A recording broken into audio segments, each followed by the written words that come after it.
Greetings, friends and family, and welcome to the Spectre of Truth Show. And I am Black. Yo, we are back again, man. Yeah, I finally made it back. It's been getting a little tougher to get time in on these videos because there's so much going on behind the scenes that I'm putting together.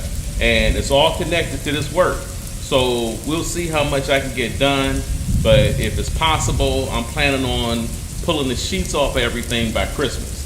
And then that'll be my gift to the subscribers, which I know it's only a few right now, but you know, we're really still brand new over here. And we still got that new car smell on all the gear and everything. So I get it, you know, it's all good.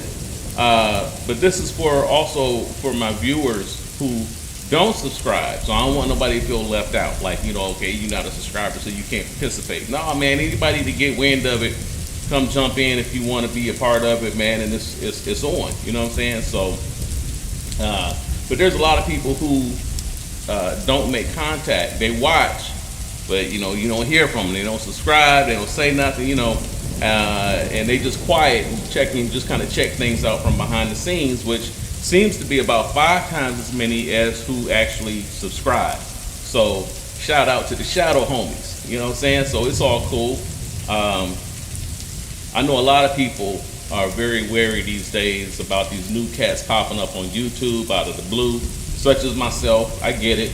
You know, y'all want to take your time and just see what happens from a safe distance. I know, and I've been there, and I've done that too. And it's not a problem, you know, it is what it is. So I do it too on different channels, you know what I'm saying? So you go in there and just watch, but you don't really, you don't really get involved, you know, so you just kind of see what's happening.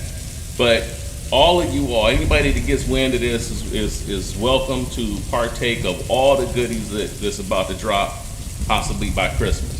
So if you're not subscribed and you don't have notifications activated, then just keep checking back on occasion so you don't miss all the goodies. That's all. So today, this shit right here, nigga. This shit right here, nigga. Right here. This shit, nigga. Man, this shit here, yeah, today we're going to do what was going to be the final installment of the White Supremacy series. But the information got so deep and heavy that there is going to be a part 4 to the series. There's just too much data that has to be transmitted, information that's been hidden. You know, all of this, we don't have a clue of what's really going on behind the scenes and right under our noses, man. So it's gonna take time to put all of that out there. But it's information that you have to know. And we can't deal with anything that we don't understand. And these little 10, 15-minute clips that's all over YouTube are cool, but they just don't present the problem. They just present the problems to you. They never really resolve anything, like I said. You know, we talked about this before. But I got to keep repeating it because for some people, this is their first SOT video. This is the Spectre of Truth. What's that? What? Who is this cat? You know. But basically, these are training materials. Study it. I'm giving you all actual dates, names, proper languages, locations, everything you need to free your mind. Then once you have the information locked into your minds, then all the games being played out here just bounce off you. See what I'm saying? So you're gonna have to really try to keep up with all of this. I know it's a lot. You know, I know I'm putting a lot out there, but that's because it's a lot to be put out there. Okay, so you all know too much. You see, once you got enough, then you know too much to fall for the bullshit. All right, the old action and reaction trick can't trap you at that point. The action reaction is where they get into your woman's head with some old kind of reality TV type garbage. All right. And this causes her to create some kind of action or drama in your house, all right? Then she gets you to react to it, which distracts you and pulls you off track. And this could be something out in society, something you watched on the news, anything that distracts you, pulls you off track. You know, none of it is an accident. Let's put it like that. Everybody get things that happens in their life, but you'd be shocked at how much that you see and observe around you or in your life is actually orchestrated by outside forces. You all would be shocked to know that it's not all an accident. So the next thing you know, once you get trapped into this cycle, your whole essence is now locked into dealing with bullshit that you really couldn't care less about.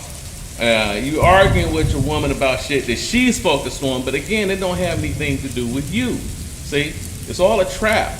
And that's how you fall under white supremacy, by dragging yourself into the mud, wasting your energy on non-productive, useless bullshit all day.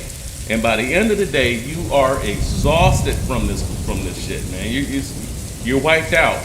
You've been going through it all, at work, and then you get home, and then you got to deal with it with some female in your house. And meanwhile, if you check and see how much you actually got done at the end of the day, you realize you're wiped out, man, and you haven't actually done anything. See? So that's the trap.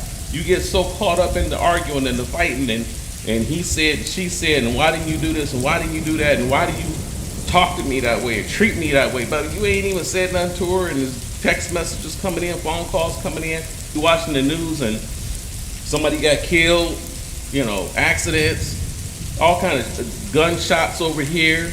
And you get caught up in all of this, and by the time you get to the end of the day, man, dealing with all of this, you haven't got anything done, but you're exhausted. All right, all you did was went to work, came home, argued, ate dinner, and went to bed feeling horrible. And you haven't done anything in terms of moving ahead, in terms of what you wanted to do. All right, that's the trap. Now see, 30 years will go by, and then you're still in the same spot, doing the same thing, and that's how you generate white supremacy. Because in that same time frame, they have built new businesses, new skyscrapers, they've earned billions of dollars, built new freeways and bridges, new schools for the children, and you still arguing with your woman and trying to get a raise at the job. That's white supremacy. This one is titled White Supremacy 3, Queens versus Gods. And I think you can already tell from the title that it's going to be another banger. All right. Now, for those of you who may not know, these videos are somewhat linked. The early videos, which I call classes now, because there's so much information in all of them. So when you see the title S1C8, that means Season 1, Class 8.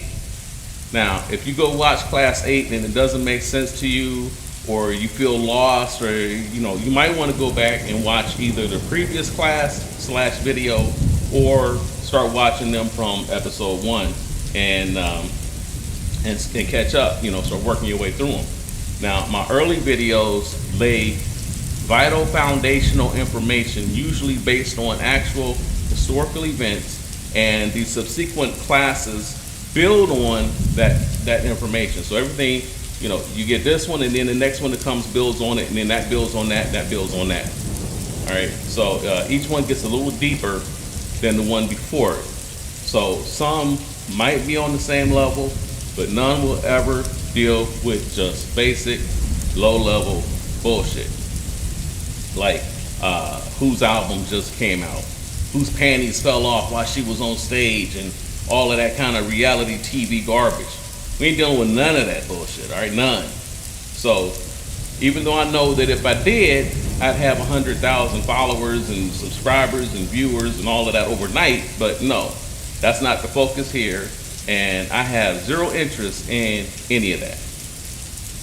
So if any of this information seems a little too heavy for you, but you want to understand it, you have 3 options. One, you can go back to class/video number 3. That's kind of really where it starts getting deep. and start with that Father's Day video. That one was pretty heavy. Gave a lot of information dealing with relationships, fathers, the importance of fathers in the homes, the father being the spiritual authority, all of that. That's what that one was about. And then work your way back up. Episode 1 and 2 are really just intro videos, so that's not that vital. You know, they just kind of get you into letting you know what this whole format is about. And again, I'm just kind of touching on it again here because a lot of people don't know. They haven't watched all of that, so they might be starting here. So you may find some information in 1 or 2 still useful. So that's up to you. You had an option to go check that out. And the second thing is you can post any questions you have.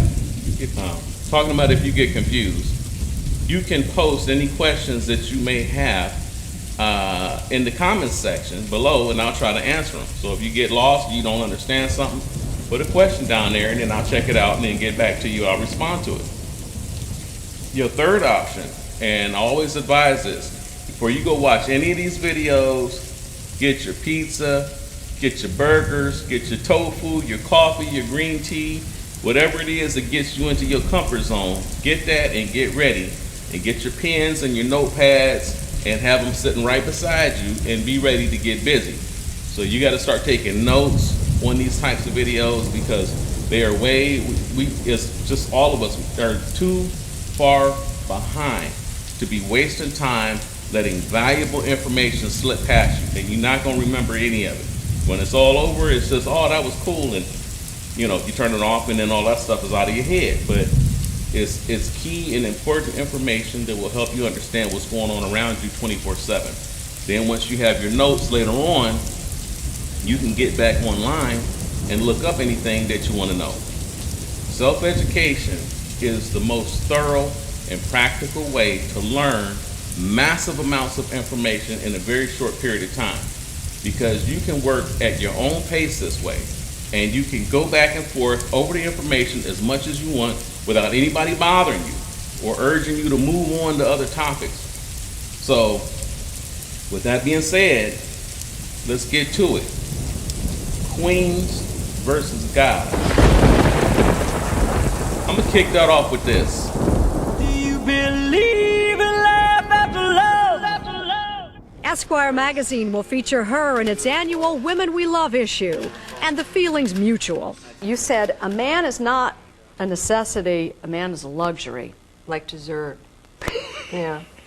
A man is absolutely not necessity. Did you mean that to sound mean and bitter? Oh, not at all. I adore dessert. I love men. I think men are the coolest. But you don't really need them to live. My mom said to me, you know, sweetheart, one day you should settle down and marry a rich man. And I said, Mom, I am a rich man. You know? My experience with men is great because I pick them because I like them. I don't need them. And I thought, yes, well, now he's staring back at her, and they're just staring, and nobody's talking. And all of a sudden he disappears, and she didn't forget about him. And he after, turned up what, later. 4 months later? Yeah, turned up again. They went out on their first date. How did he turn up? And she just chose him out of this crowd. Do you think men are important?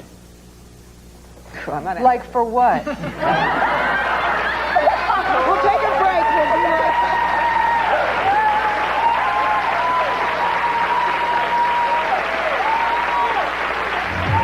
Good, now let them race before. That's it. Good. Reach wide. Yeah, brother. See, we already in it. Right here. We already in it. So let's go, man. Look. Now what you just heard was obviously an older video of somebody that many people today probably never even heard of. Her name was Cher. And the interview was from 1991 on a long gone talk show called Sally. Sally Jesse Raphael was her name. That was it. But they just called the show Sally. And you can clearly see where the tone of today was already deeply embedded by the 90s. We call it 1991, man. So that you can see how far back that mindset was, how far back it went. It can actually go back farther than that, but you can see it, we already at 91, and then there it is. And you can see how deep it was. And these feminist entertainers that were like that were paraded all across TV and radio, which set the tone for generations to come. Now, that's where it started. And that's what I was going to say. That's not really start. That's where it got to. And that's just a byproduct of, what was going on before that. And that's where I want to touch on is how far back does this go, man? What really happened? But what was really happening was that by coming out in public in this manner and randomly attacking men like this, women were actually struggling to establish themselves as a separate yet superior entity from man. You heard the audience cheer, laugh, and applaud when she said this. And it was as if it was like, it was literally some kind of like this was the end thing by then at this point, to cast these kinds of anti-male barbs and darts and arrows at men at every opportunity.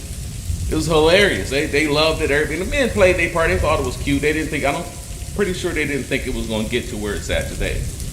But her sentiments were also echoed by millions across the country. Not only by white women, but of course by black women who were always quick to jump on the bandwagons of their white idols and mentors. On TV and radio, it was common and expected for the woman to consistently declare herself as not only equal to men, but superior to men. And if a man dared to resist and disagree and reestablish his dominance and authority in any way, he was attacked and called a punk, a barbarian, a bully, a misogynist, and everything else under the sun. Look at the TV shows that flooded the cable stations back during this time, and this went from coast to coast. Remember the Simpsons? Simpsons, right? Homer was an idiot. Marge always had to save the day. Cosby Show, right? Bill owned that show, but on the show he played the part of a fool, and his wife was the sharp sister that had to come in and clean everything up at the end of the show.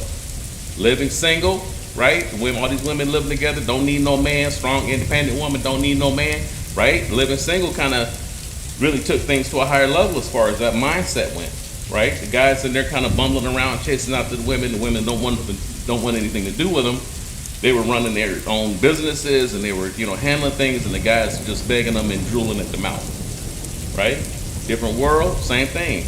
Women going around in college, that's really what boosted that whole college thing. That's when everybody started running into college. Different world, right?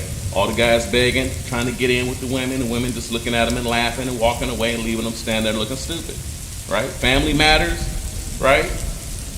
So everything that we're talking about here showed the males as being totally incompetent, blithering idiots who tripped over their own feet, while the women were always depicted as sharp, intelligent, witty, and resourceful, and always having to go back and clean up the mess that some man made earlier in the show. I delved in on this in detail in my third video, that Father's Day one. Y'all got to check that, man. I really went into a full breakdown, particularly on the Cosby Show, because it was so popular for black people. That was like a key show. That was a keystone. And it was one that we all grew up watching religiously. But in actuality, it was being used against the black man in order to depict the black man as the perpetual fool and the black woman as the only bright spark of intelligence in the black home. Check that out if you haven't already. The black woman willingly and happily joined onto this anti-male movement and maintained lockstep with her fair-skinned idols, the white woman. She is the one who sets the pace for the black woman. She is the one who has always strove to usurp the power of her man and stab him in the back and then take his place, right? That goes all the way back to ancient history. You hear stories of women, stabbing their man in the back, taking his place, right? Cleopatra, stabbing her man in the back, take her place, right? So you just saw this with Cher. Cher didn't start out as a solo singing act. She started out with her husband Sonny Bono. And they were called Sonny and Cher. But all you hear about today is her. She doesn't even acknowledge that he ever played a part in helping her gain success, that they were a duo. She was never by herself. So you sure wouldn't know it though by the clips that you just saw. You wouldn't know that she was ever with him, or that they were a team and that he was part of that group. And I don't know how his priority in the group. I don't know if he was like the lead singer and she was just backup. I don't know how the whole thing went, but they were a duo. So it was Sonny and Cher all over the place. You heard about Sonny and Cher. And then all of a sudden you didn't hear about Sonny no more, and you just hear about Cher. And now Cher's, even today, every now and then she'll pop up, but you don't hear about him anymore at all. I mean, I know he got killed, but I'm just saying that you just didn't hear about him until he got killed. I think he had a ski accident, ran into a tree. How convenient. So anyway, so now, if you question these women today, especially the entitled white women, many will confirm all of this and will tell you right to your face that they are not only equal to men, but superior to men. And check this out, man. When this woman is proven wrong, I want y'all to watch this clip. She starts to short circuit and break down in tears. And then the man that was talking to her gets swarmed by these black nutless betas ready to jump on him for making the white woman cry. Check it out. Warning. The following film contains highly controversial footage because it's got a woman in it hearing facts who's forced to think for herself. As such, it might be removed at any moment, like it has been before. Enjoy. Excuse me, miss? Hello.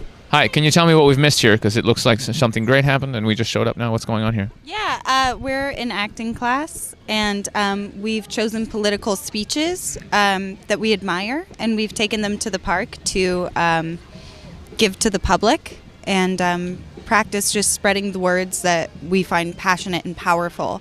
Yeah. That's great. I was wondering what was going on because she's up there and people, all these people, and I'm like, what's happening here? Yeah.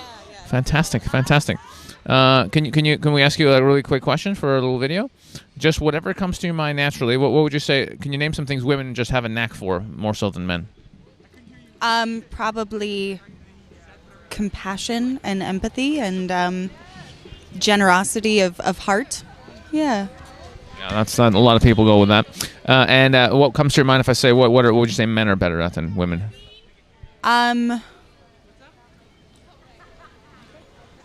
I don't know. A lot. I think both have their pluses and minuses. I think men are better at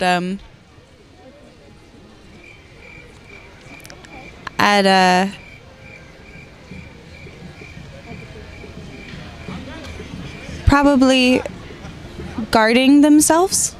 Yeah. Not so good with the emotions. Anything else? No, I think that's it. Yeah. Well, they're good at a lot of things, but that's nothing that you can think of right now. No, that's just the one that came up. Yeah. It's like muscle stuff. Usually we're pretty good at muscles. Muscle stuff? Like strength. Sure. That's an easy one. That's a go-to one. Oh, I think women are good at that too. Yeah. But like as a tendency, generally speaking, women are more connected to the emotions, but men are usually a little bit more muscly. I think that's been the stereotype, but I think that's definitely changing. You think women genetically are catching up to men in strength? Yeah, I think the emphasis on men having to be so strong and like that sort of stereotype, I think that's going down.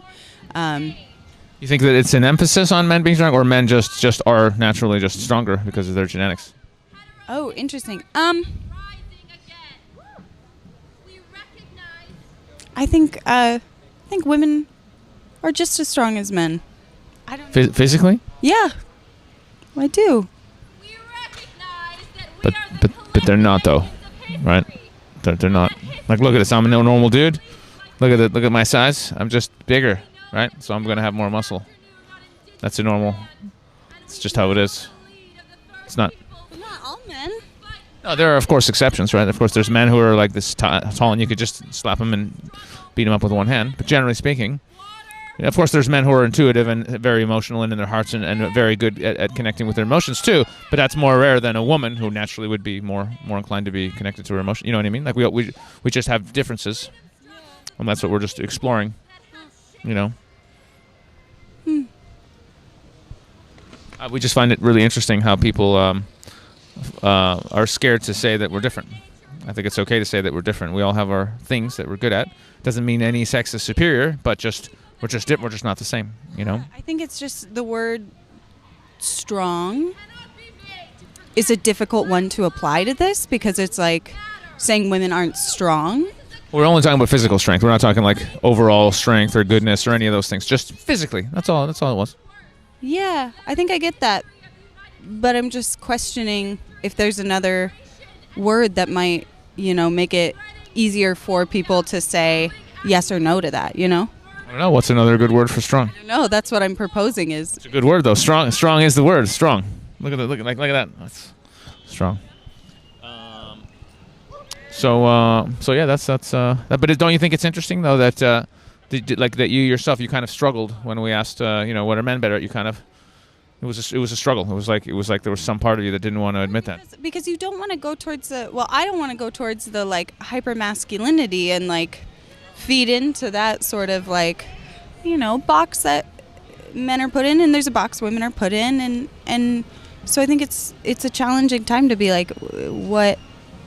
Well, here's what I think. I think by admitting that we're different, but ultimately we're just two halves of one coin, right? Like we need each other, we love each other. So for real happiness and joy and peace to happen on the planet, we need to accept that we're different, but not see any one side as superior or better. Just that we're just different, and then we accept those differences. We love each other. We come together, and we make beautiful babies. That's what I think. Are you asking if I agree or? Well, no, that's just what I think. But do you agree with that? Yeah, I think that everyone's different. I think, yeah. Do you? Do I think everybody's different? Yeah. Yeah. Hello, sir. Do you guys want to come talk to us? If anybody's wondering why the faces of a couple of certain gentlemen are blurred during this video, it's not because I don't want you to see black people. It's not like I'm trying to save all you from the evil black people. I love black people in a lot of situations more than white people. But one of these guys happened to have complained to YouTube that I used their likeness without their permission, and that's why this video was originally taken down. That's a whole story, and I rant about that in a separate video on my second channel. Link is below. Enjoy. I think they like you more. I think they like you. How you doing? How you doing? You want to come talk to us? We're talking about the differences between men and women, and we're just asking people. She's not okay. Well, I don't know. How am I gonna fix it? She's not crying. I didn't ask anything. I was just asking what's the difference between men and women. Is she crying? All right, let's go talk to her. How's it going? What are y'all doing? We're talking to people on the streets. About what? About the difference between men and women, what men are great at, what women are great at, everything. What is this for? You want to talk to us? But who are you for? Like, what is this for? For my YouTube channel. Why is this being confrontational? No, it's not a confrontation. I'm Because just you very upset curious. you upset the lady you were talking to. She's upset today. I haven't asked anything upsetting at all. So what have you asked? What are some of the questions you've asked? I'm gonna go through them with you. You want to do it? No. Let's go through the questions. Let's go through the questions.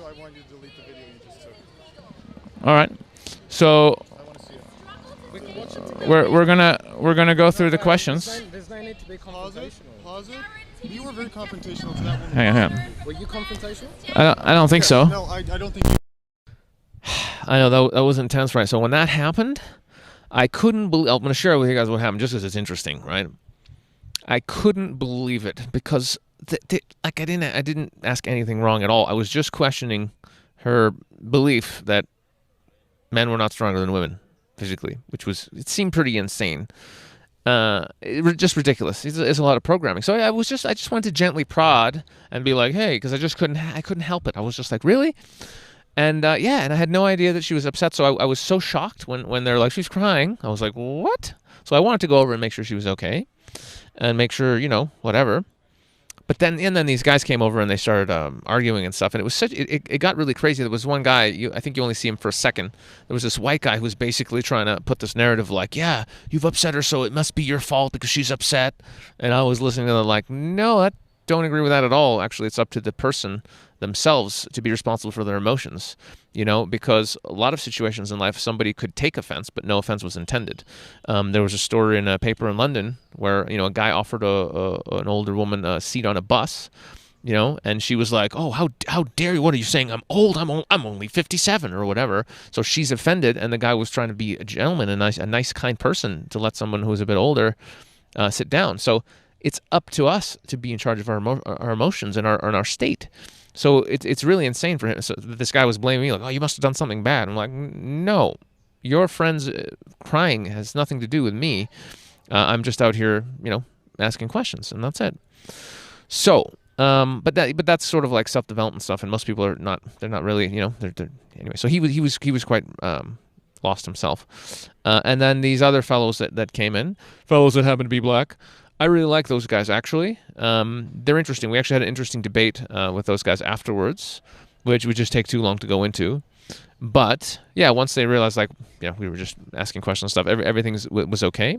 But for a moment there, I was like, oh, this is getting tense. This is fun. And there was a part of my head that was like, this is great footage. But we ended up not filming the rest of the conversation. But, anyway. See? So she started crying simply because he refused to acknowledge her superiority. Can you believe this shit? See, this is what I'm talking about. When she couldn't answer his questions and prove that she was superior to a man, that hurt her, and she took that as a personal insult. And so now all the black beta male simps run up to him like they're ready to fight. And these house Negroes, they're the first ones all the time to run to her defense. See? So then we wonder how we got into this situation. You see it right here for yourself. It's right there. Roll it back and watch it again, man. This is why things are where they are right now. She cries because he won't acknowledge her superiority. And the betas jump up to her defense, ready to jump on the man that just asked her a couple questions. And when he refused to bow down to her and acknowledge her superiority, she short circuits and goes into a crying fit. Now everybody got to run to her rescue. See, this is crazy, man. So I'm glad, though, the guy, if you notice, this guy, he stood his ground. And he seemed a little nervous, which is understandable. But he stood there and was like, what do you want me to do about it? You know what I'm saying? And that's exactly how you do it, man. Hey, she's crying. Okay, and? All right? Now, those kinds of women right there, that's who black women are getting their marching orders from.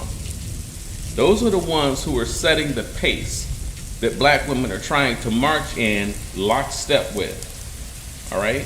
They can say that they're not, but it's easily proven simply by the black women's obsession with wearing blonde wigs and straight extensions. When they put notice when they put the extensions in their hair and all this, it's always straight. Wearing long, straight hair. They don't never have, nobody ever puts on a kinky afro, as extensions or a wig. They always put on something that's got their hair long and straight. Who you imitating? See, who you trying to be like? And usually it's blonde. Who you imitating? And then they got the blue and the green eye contacts, a lot of them. Hazel, look like they got x-ray vision running around out here, okay? Hazel and brown and green, and nobody wants brown or black eyes anymore. Nobody wants to show that they have melanin. See? Who you imitating? All right? So, you imitate who you admire. Okay? See? This tells you instantly that they strive and struggle every day to look as close to their idols as possible. All right? The white woman became the exalted template for the modern black woman back during slavery. And the mothers have passed their own self-hate and hero worship onto their children. Don't take my word for it. You saw it yourself. Now, what is the nature of the woman that they're imitating? Well, it's a well-known fact, which has even been depicted in many movies, that during lynchings, even if the white men had decided that they were going to let the black man live, well, we're going to hang him. No, well, we just go ahead and let him go. And, you know, as long as you learned your lesson, they didn't beat him up and knocked him around and had the rope around his neck and scared him. And then they said, well, as long as you learned your lesson, you know, we'll let you go. And oftentimes, it was the white woman who would raise her voice in opposition and demand that they continue to lynch that black Negro, blackie, darkie, whatever. You know, they had all kind of terms, man. You lynch him, oftentimes presenting herself as the black man's helpless victim whose honor can only be restored with his death because he dared to look at her, or according to her, he had whistled at her or smiled at her or some other such fabricated hell-born insanity. All right? As you all know that they used to lynch black men. You know how back in the day they used to hang clothes out on the line in the yard to dry in the sun. And they had yard work, you know, whatever that needed to be done. So of course Negroes was out there in the yard, clothes flapping in the wind. If the woman looked out and saw her Negro yard worker out there breaking the leaves or cleaning up or whatever, and he happened to go up under one of them clothes or shirts or something and looked up and had looked up under a white woman's dress, he got killed for that. The clothes hanging on the line, and if he happened to look under her dress as he went under the clothes, he got killed for that. That's where it was at. So during and after slavery, this same loathing for black men was passed down into their dedicated black female devotees. As such, black women now reflect that hatred that many white women carried for blacks and black men specifically. And when the opportunity was offered for black women to dump their black men and get free food and housing in exchange for dumping him, millions of black women jumped at this glorious opportunity to get rid of these black tyrants that had been dominating the homes for so long. When those black tyrannical, horrible men were in the home, he didn't really have to say a lot to his wife about do this or do that, because she already knew. She knew that she had to keep some decent home-cooked food in a refrigerator for him and for their children. She knew to keep the house clean. She knew that she had to always look at least somewhat presentable. That man didn't want to come home every day and see a dust mop sitting on the sofa, you know. So she knew that, and so she usually, you know, put herself together on some level. And so women they just automatically went through and did what they needed to do. They didn't even think about it. They just did it. It was really not that big of a deal. Today it would be a firefight, but back then it wasn't such a big deal, and they tried to keep themselves together.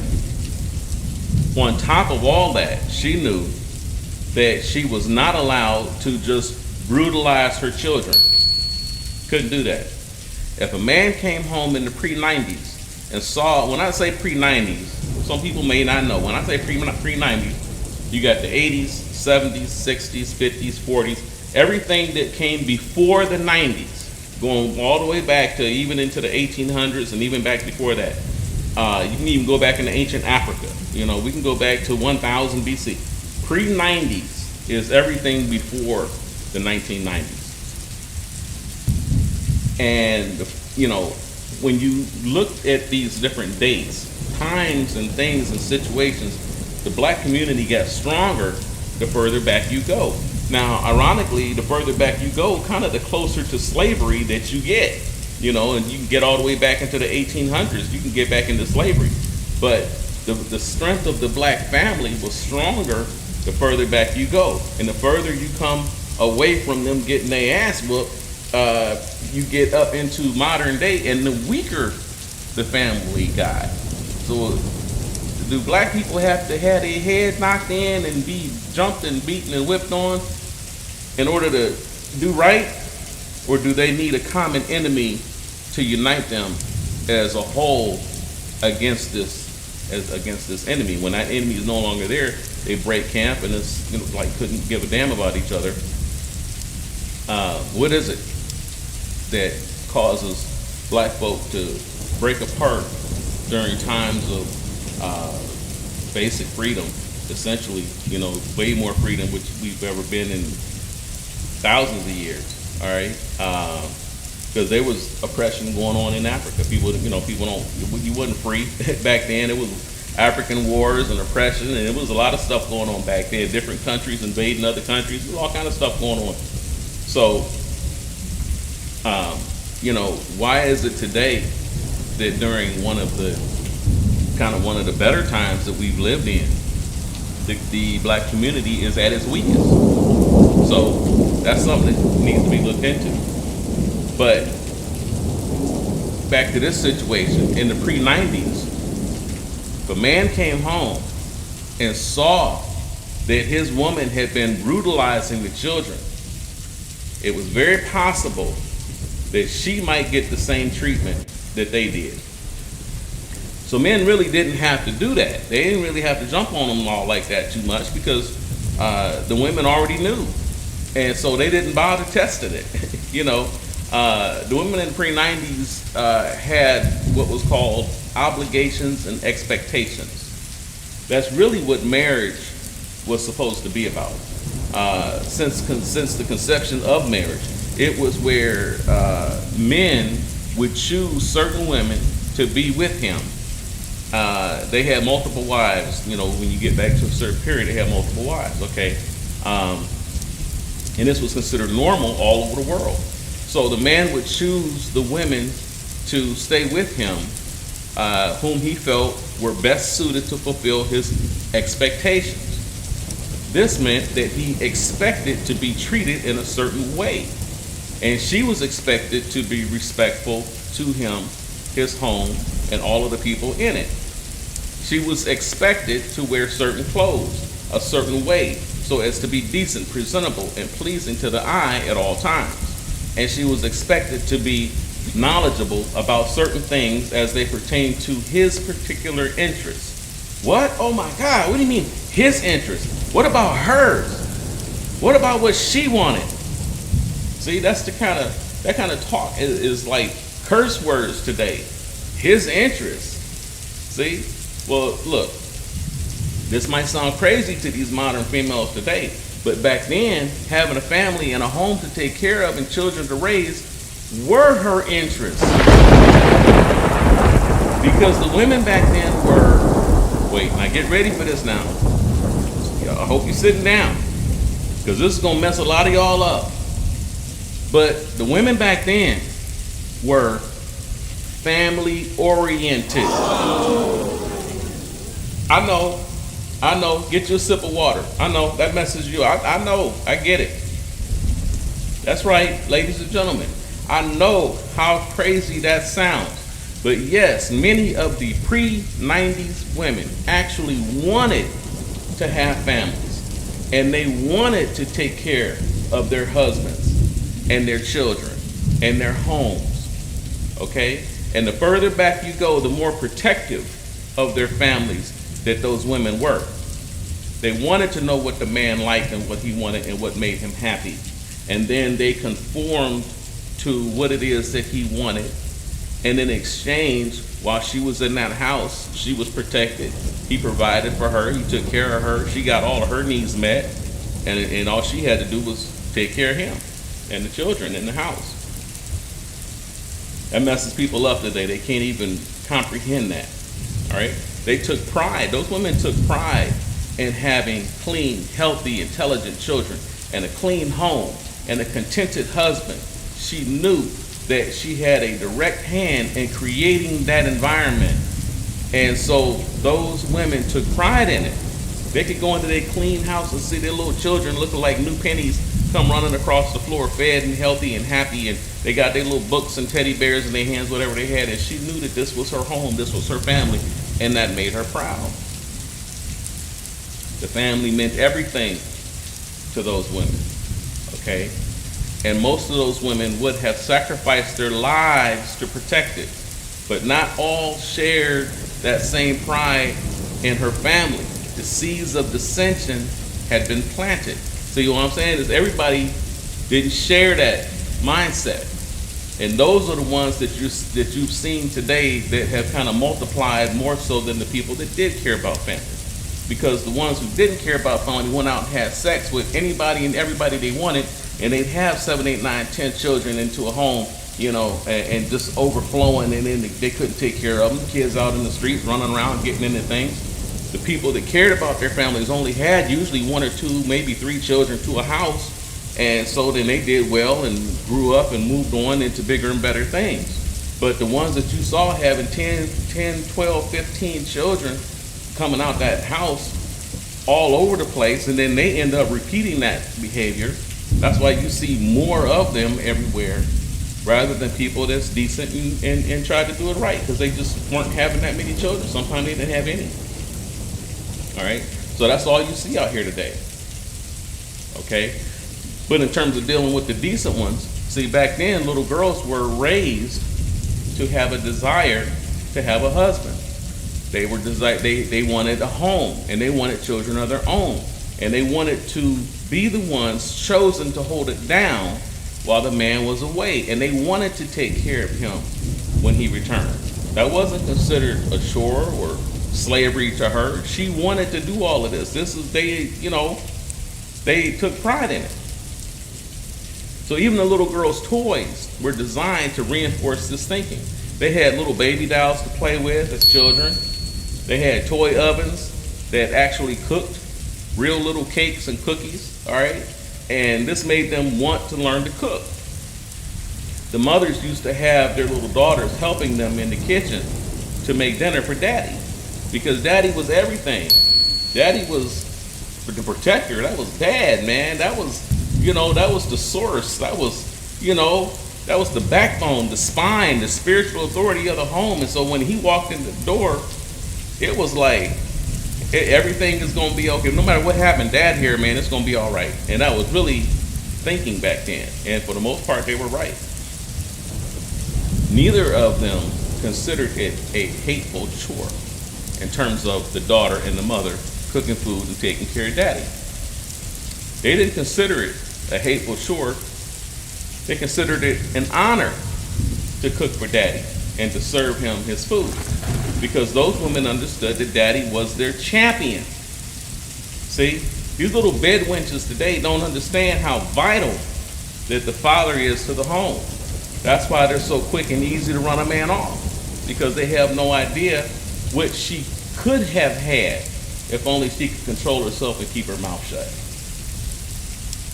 The family was originally thought of as if each family was a small kingdom. So let's say that the man's name was Nagash Ali. That's the name you might hear in Libya. So Nagash is married. Just give you an example. Nagash is married, and his children, he's married and he has children, and he has a nice home, up on a hill. So here we have like a little Egyptian home.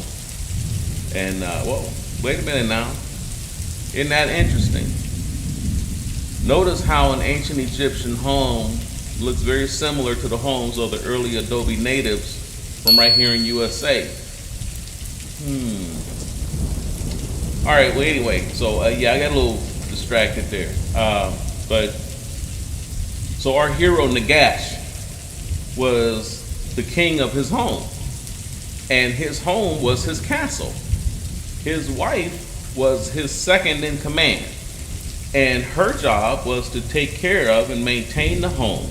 Okay, that's what she did. He went out and did what he did. She stayed home, took care of everything.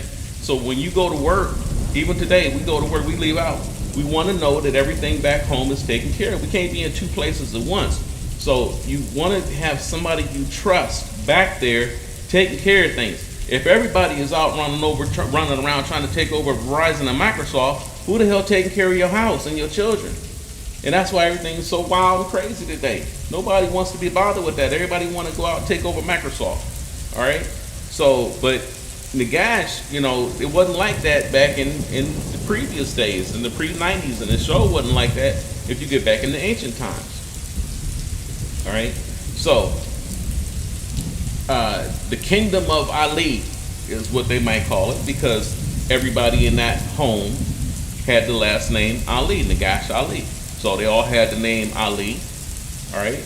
And the woman would do everything in the home that Nagash needed her to. She fulfilled all of his needs like a general who prepares his best warriors for battle. This is what she did for him. Now, I know that the military has all kinds of people who supply weapons and uniforms, etc. But I'm trying to keep it simple for the example. So a general can't plan a strategy if his soldiers don't have the proper equipment, right? So if they don't have something, he might requisition it and say, we need tanks over here, we need planes over here, all right? And then it's everybody else's job under him to make that happen. So this is what the wife did. Her husband might say that he's got a big meeting tomorrow. Boom, she would go to work. She'd get his suit out, color coordinated for him, iron it so it's nice and neat with sharp creases. Then she'd hang it up so it doesn't get wrinkled. See? She'd have his food ready, maybe even give him a little massage until he fell asleep. Okay? So the next day comes, and he's up and dressed in his suit and heading off to his meeting, and he's going out into the world to fight the battles of the day. And she has properly prepared her warrior for battle. And she's holding down the fort and caring for and protecting the kingdom and the children while he's gone. Some women were so sharp and knew enough about his business dealings that she might even have his papers and briefs that he needed written and prepared for him, with all of his accounting data included. She may have already, well, he's in there asleep, and she may have been putting all of his stuff and arranging it and getting all of his data and everything together. You know, she, not to say that she typed it, someone might have typed it, but the women might prepare his documents and everything that he would need for the next day for the meeting. Okay, so when he woke up, she might brief him on what she had gotten done, show him where all of his papers are. Here's your graphs, here's your accounting data, here's this, here's that. Close up his briefcase, and then he's out and he's off to do battle in the world while she holds down the fort. That was always how it worked, okay? She holds down the fort while he goes out into the world and uses all of his skills, strength, knowledge, and ability to obtain more land and wealth for his kingdom. When he returns, it's like a boxer returning to his corner, okay? She's all over him. She's healing his wounds, she's feeding him, he's connecting with her and his children. You know, he hasn't seen his children all day. So these children have been left in her care, so, you know, he makes sure they're all right, everything's cool. Little kids coming in, hair all shiny and pinned up, clothes nice and clean and pressed. She did all of that, and he knows it, okay? She relaxes him and makes sure that he's okay and checks that she has everything. You know, he would check and make sure she has everything she needed. Or you need anything, you good, you know, whatever. You know, if she needed this, needed that, you know, he'd make sure she had it. So between the two of them, after a few years, now they have new furniture in the home. She's living more comfortable than she ever has before, even though she's barely left the house except to go get more food and supplies for their little kingdom over there. All right? So later, he might add new rooms onto the house, castle. Later still, they might move into an even bigger home with more land. See, now the kingdom is expanding. See, this is all thanks to their cooperative efforts, each one working within their capabilities. Everybody has a responsibility. See, she is taking care of a powerful warrior, and his continuous growth and expansion is proof of this. So the next thing you know, the kingdom of Ali is now selling goods and fineries at the market. He may have multiple businesses going on, you know, people working for him all across the land and whatnot by now, okay? The kingdom of Ali might even spread to other lands across the sea. See how it works? So she prepares her warrior to go out and do battle. And she gets him in the best shape that she can. Like Don King would, you know, get Tyson together, man, for the fight. And Tyson will go out and knock some heads and come back to the corner. They take care of him, get him cleaned up or whatever. And then everybody get paid at the end. So the woman is like Don King. She takes care of her warriors and gets them ready. And then he goes out and generates the finances and the income and the wealth, all right, and brings it back into the castle. And then everybody prospers and moves up. See, man, do y'all realize if a man had a woman like that, you would get killed for fucking with her because she's too valuable to him. Here's the other thing.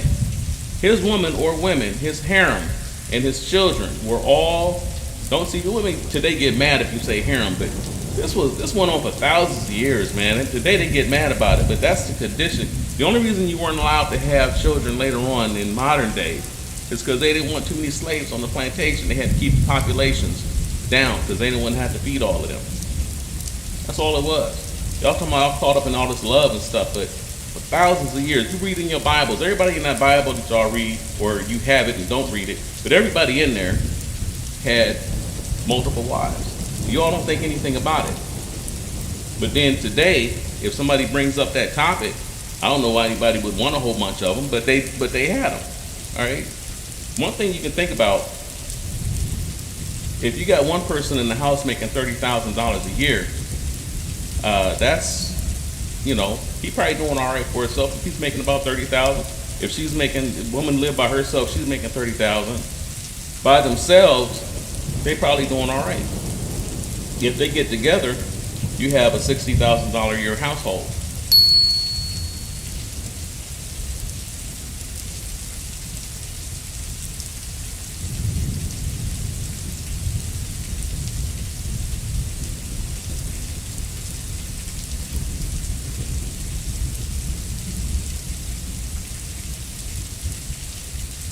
If a man had, let's say, 3 women with him, living with him, you know, maybe it is a harem type situation. I'm not saying even to do all of this.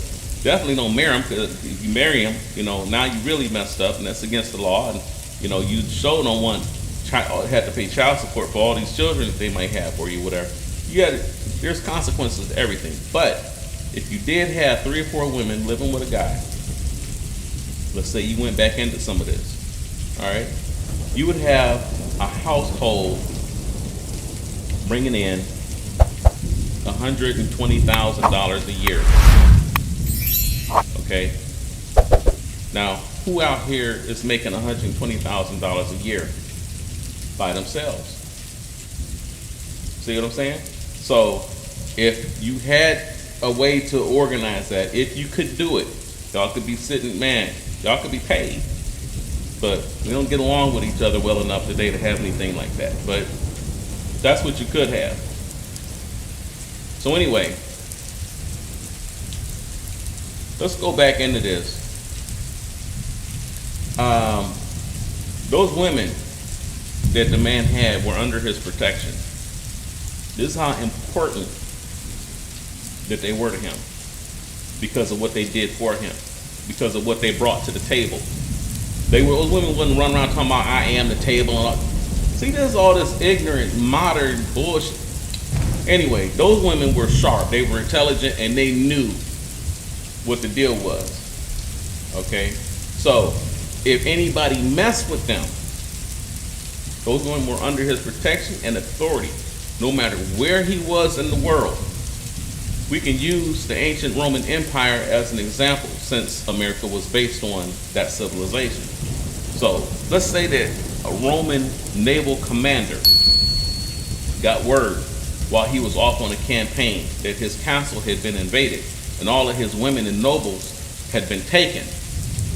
All he wanted to know is who did it and where they were right now.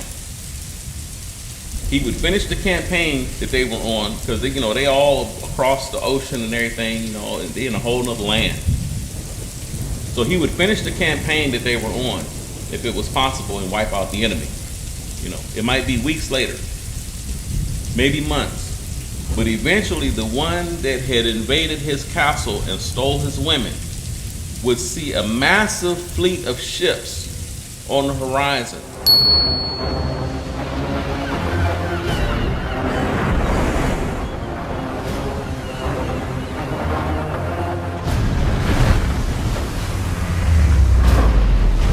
Headed their way. And there was usually nothing the enemy could do to stop it. You touched his woman, you defiled his home, his children, his kingdom. Now you see dozens of ships coming at you over the horizon.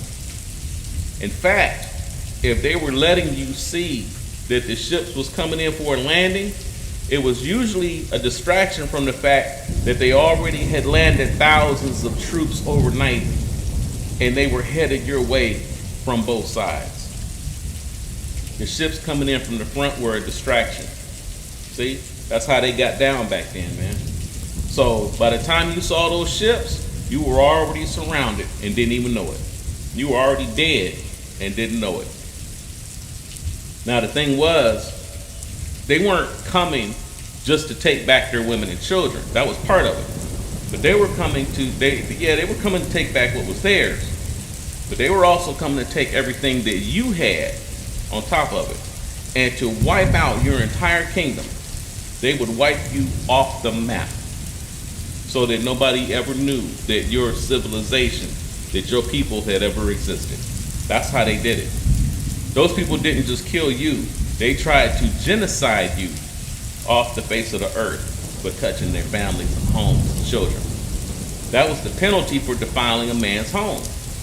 Women and children. See? That was the penalty for defiling a man's woman, home, and children. So what's the penalty for doing anything to black women and her children today? See?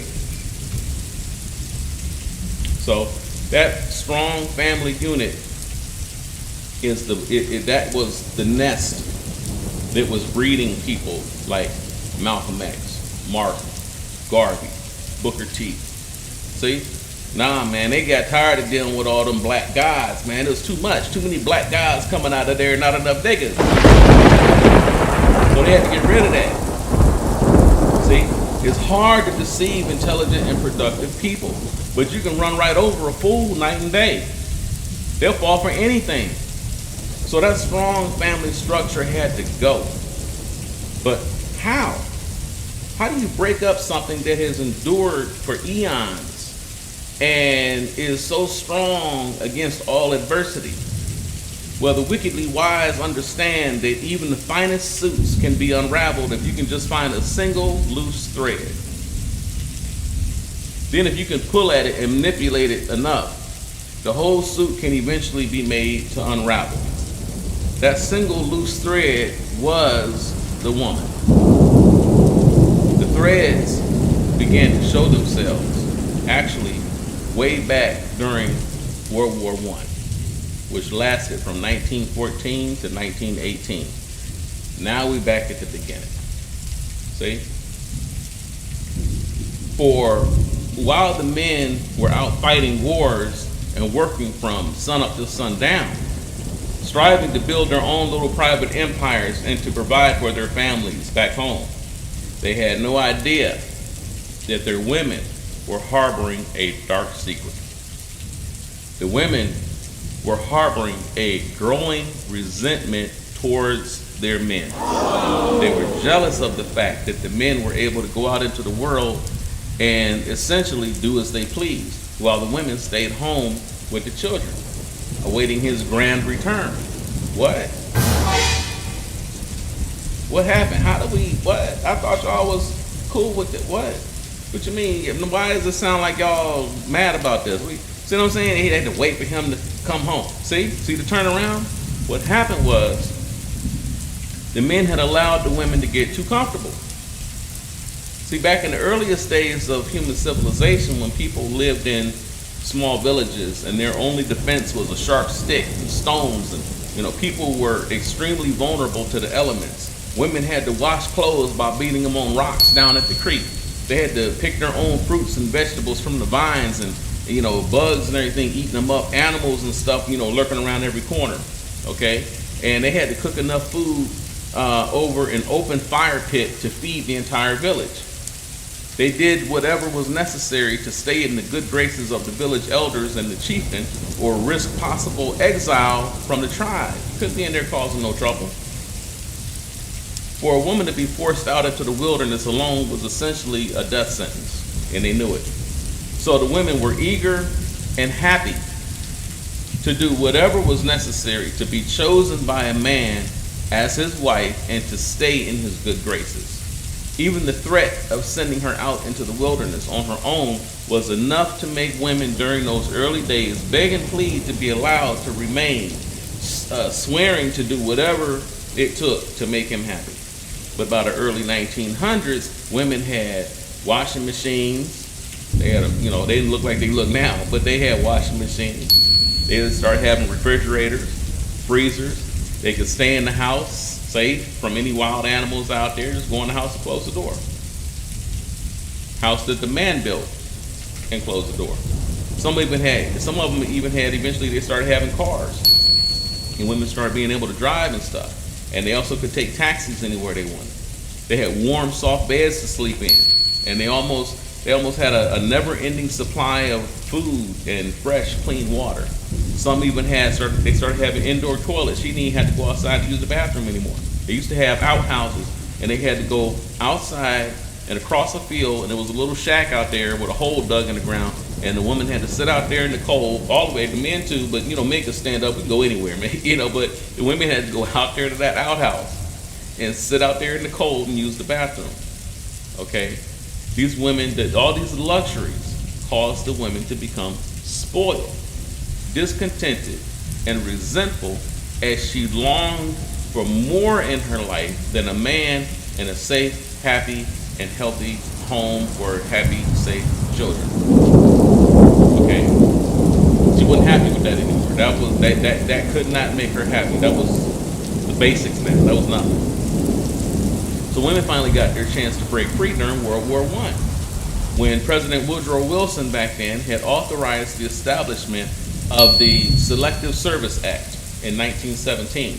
This allowed the government to force men to join the military, at which point they were shipped off to Europe to fight after war had been declared on Germany. Over 2.8 million men had been forcibly drafted, while over 2 million more had willingly volunteered. By the end of 1916, the Germans reached a remarkable conclusion: that their great German army, the basis of their military strength for many years, could not defeat the Western Allies, the British and the French. There was no victory for them on the Western Front. That the only way they were going to be able to defeat the British and French was by sea, by starving the British Isles into submission through unrestricted submarine warfare. And they knew almost certainly the United States would come into the war against them.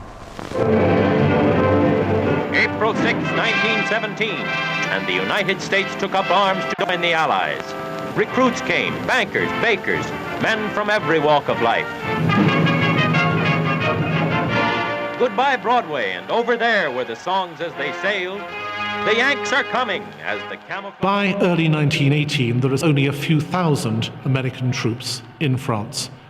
By May 1918, there will be 500,000. By July 1918, there will be 1 million. Everybody can see this coming. But this is the German gamble. If they can attack on the Western Front in spring 1918 and defeat the British and the French before the Americans arrive in force, then they will have won the war. Over 2 years, up to the end of the Great War, more than 2 million men were inducted into the US Army. The first fighting unit to be sent to France in 1917 was the 1st US Infantry Division, later known as the Big Red One. It quickly established a reputation for hard fighting and has become one of the most effective military units of the past 100 years. the Big Red One set out to prove itself superior to all other troops. The factories, warehouses, and other businesses of America were left virtually empty. This created a vacuum that pulled the women out of their homes and into positions that had previously only been filled by men. So men had been in all these factories, now they had to go to war. Who's gonna run the country? Who's gonna run the factories? All these machines still had to keep running. Plus they needed ammo, they needed guns, they needed weapons, they needed clothes, but they can't build all of that and be over there fighting the war at the same time. So the women had to come out of the house and they were allowed to go into the factories, and then they were allowed to become the producers of society while the men were off fighting the battle, okay? Women worked as conductresses on the trains, and they were occasionally drivers, and they were on buses. They had the trolleys and stuff that went around. They ran the trolleys. They ran the underground trains, and so between 19 and 14, an estimated 2 million women had taken on jobs which had previously been filled by men. Now this marked a significant increase of women in America's workforce, from 24% in July 1914 to 37% by November 1918. It was mostly white women who were hired, of course, but as you should already know, wherever the white woman goes, whatever she does, their fan club of black women are never far behind.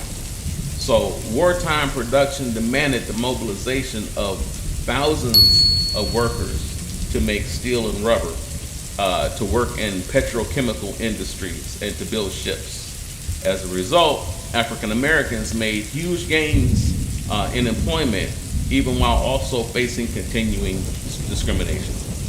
Black women, for example, got jobs working on the railroads for the first time during the World War.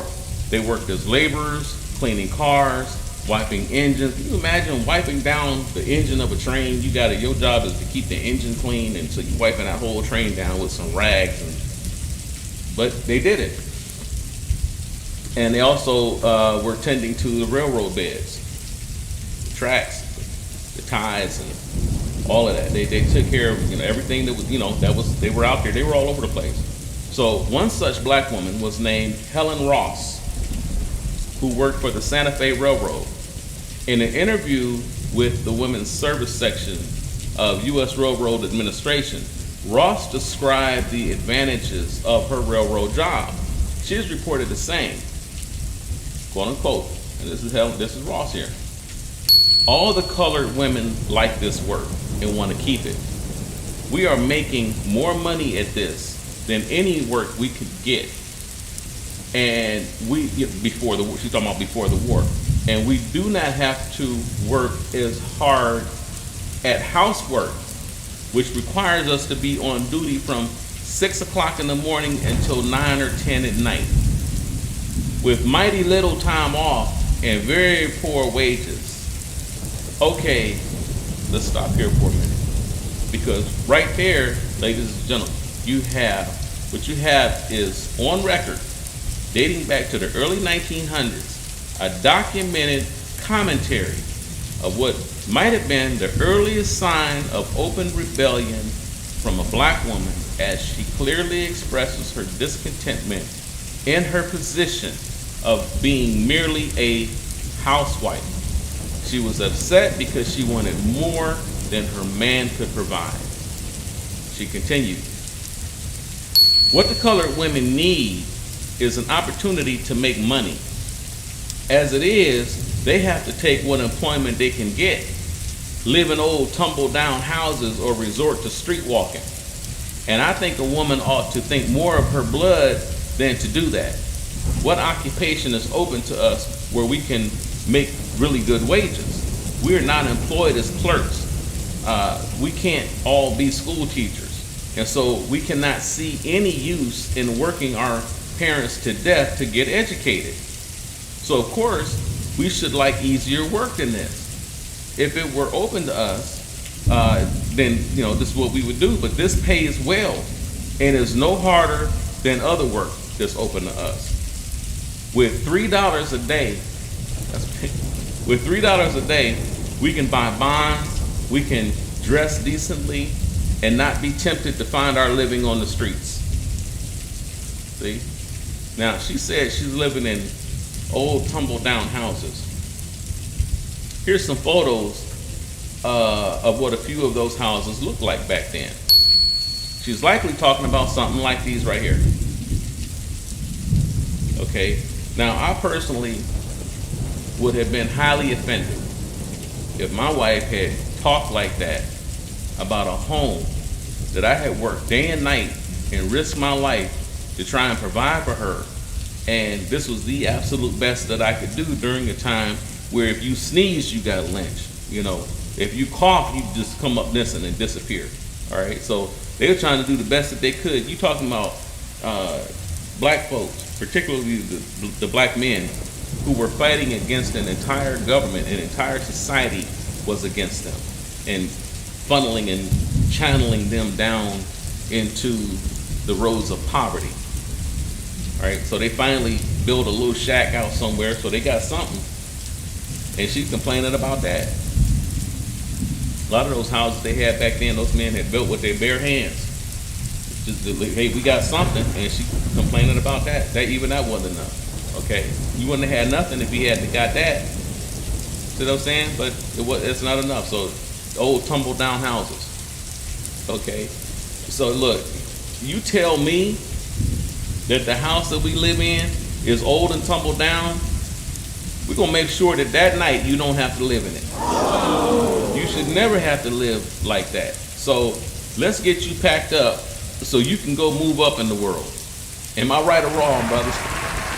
You done finally put stuff together and all you got is a little shack that you got something, and she going there looking around and she mad.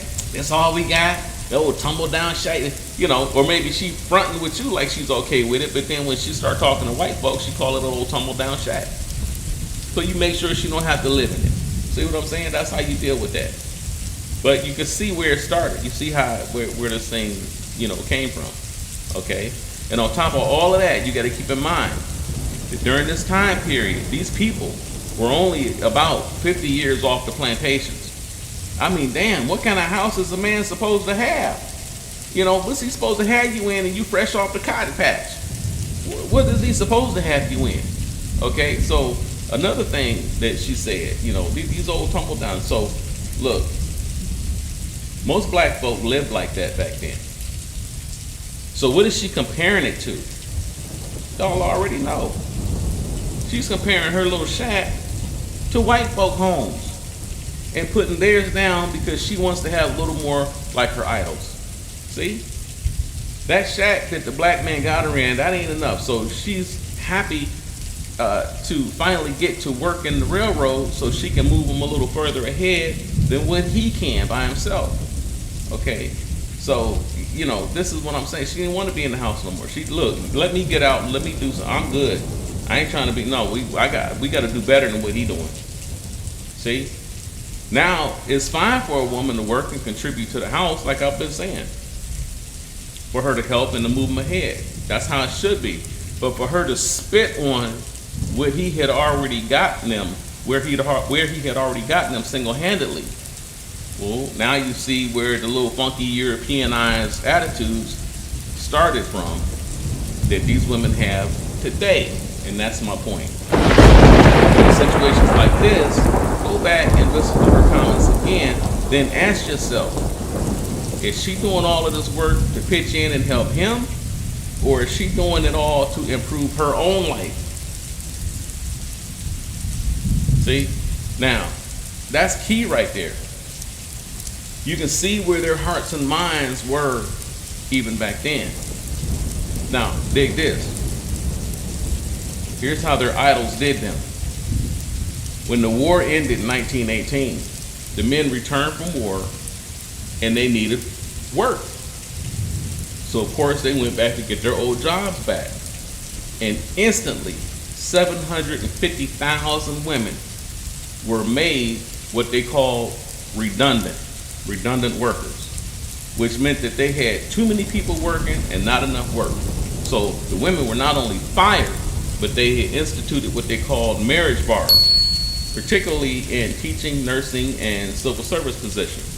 A marriage bar meant that if a woman was married, she wasn't allowed to be hired. And if she was already working or had got married later, then she had to resign or be fired.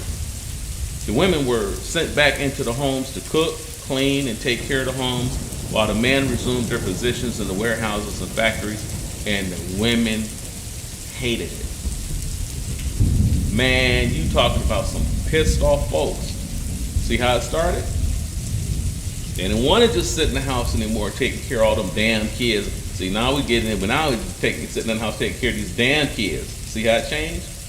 They got a taste of freedom. They got a taste of being out there in the warehouses and making their own money, and now don't need no damn man because she's making $3 a day. See, she got the house, she got the washing machine, she got the the place to lay her head at night. She got a bed, and see what I'm saying? She don't have to fight the animals off anymore. Don't need no damn man no more. See what I'm saying? She making her own money. She can buy her own food. He got her set up. She good. I'm good. He's gone. And she's like, look, I can do this on my own. No thought or consideration whatsoever for the fact that he's the one that got her there. Okay? See, now they start getting into, like I said, taking care of these damn kids. Or, I ain't trying to be up here cooking all of this man's food. Let him cook his own fucking food. See? We should be able to work just like him. They mad. They was mad. Okay? Taking care of the house and children wasn't even part of the equation anymore. They had long forgotten about all of that. They now looked at the men as taking their jobs from them. And a deep seething resentment started to grow for those unsuspecting men who hadn't done anything more than get dragged into a war that they didn't want, and they survived it, returned home, go back to work, and she hated him for it. And the black women mirrored this anti-male feelings of their fair-skinned idols. The black woman started growing resentment for the black man, just like the white woman had grew resentment for her white man. And this is what you're up against right now today. I'm just showing you when, where, and why, and how the seeds were first planted into the soil. Now, homosexuality was also, that was back then, that was illegal, okay? But they still did it, it was illegal, okay? So it was going on. But a lot of them kept it, they kept it a secret. They didn't want nobody to know, all right? But there are many stories of homosexuals surfacing here and there during these times, all right? So there's no doubt that it was going on. During this time period, between World War I and World War II, is also when Black Wall Street took place. All right, everybody talking about Black Wall Street, what Rosewood, okay? All of that took place right during these times, 1918, 1920s, all right, and so on. And at this juncture, it's worth explaining a little bit about Wall Street and where black people got the wealth to build it. What happened was that after the Emancipation Proclamation was signed in 1863, black people celebrated their freedom for about 1 or 2 weeks, and then it dawned on them that they really didn't have anywhere to go and no way to get there. White people had literally just kicked them out into the streets off the plantations, all right? And so now they out there, after the celebration was over, most of them went back to the plantations. Maybe, seeking out better masters. Well, I ain't gonna go to that guy because, he was horrible, but I'm gonna go to this one over here. So they went back to the plantations. But this time they offered to work as sharecroppers, meaning that they now got paid for a portion of the work that they did. So it literally only amounted to pennies, nickels, and dimes, but it solved their immediate problem of where to go and what to do. Most of them had worked and saved their nickels and dimes for years until they were able to buy some land. Then they built their own homes and farms on it, okay? Most of you still have that land in your family since forever. Y'all still got land in your family. And now you know where it came from and why. So our forefathers understood the value and importance of owning land. But today, many of us consider it a burden, and we can't wait to get rid of that land. Like, oh man, they done just been in the family for all these years, man. I don't even know what to do with it. And, oh, I'm tired, man. I'm gonna have to get rid of this, you know. So it's been in the family for over 100 years. Now they want to get rid of it, and they'll take a couple $100,000 for it. And here, take. I'm done with it, and sign off on it because they don't want to pay the taxes on it anymore. Then white folks buy it from you today and turn it into a multi-million-dollar windfall, because they are also intelligent enough to know how to do that. They know how to work the land or use it and put trees on it and sell the timber. See, back then, new black farmers and homesteaders started popping up all over the country. And some of them found that their land contained oil underground. Okay, so we can't wait to get rid of the land that's in our families back then. That they bought all this land, and a lot of them found that there was oil under it. Oil pumps were set up, and they literally sold it back to the U.S. government. Now, you might wonder why the U.S. government didn't just kick them off the land and take the oil. Well, they would today. They would just declare eminent domain and then come there, make you an offer you can't refuse, and take your house and take your land. You then have a specified period of time to move out. Then they would come in and take all the minerals, oil, whatever was in there, diamonds, gold, whatever you found in there, that's theirs now. They got you up out of there, that's theirs. And then they would probably demolish the house, all right? But back then, there was a small problem. The people of that day were able to purchase the land in allodium, which means that the landowner owns the property down to the core of the earth and up into the stratosphere. This is what happens today when you hear politicians or military personnel talking about American airspace. That means they are claiming ownership of the air over the land, and somebody illegally just flew over it.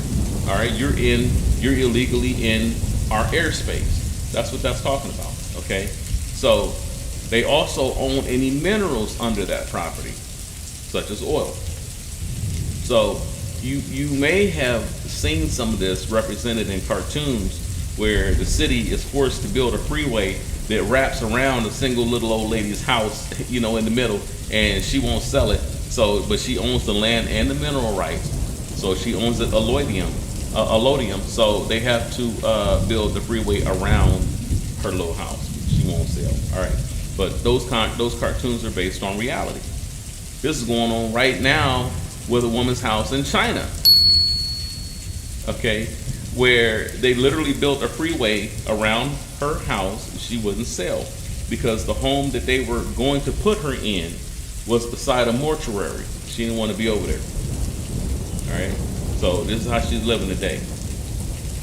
Well, black people owned their mineral rights back then, all right, in the early 1900s. So when they purchased all of that land and discovered oil under it, they owned that too. And they were intelligent enough to know how to capitalize on it.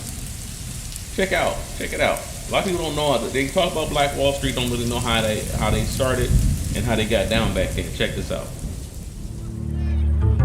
Tulsa really begins to become a boom town after oil is discovered.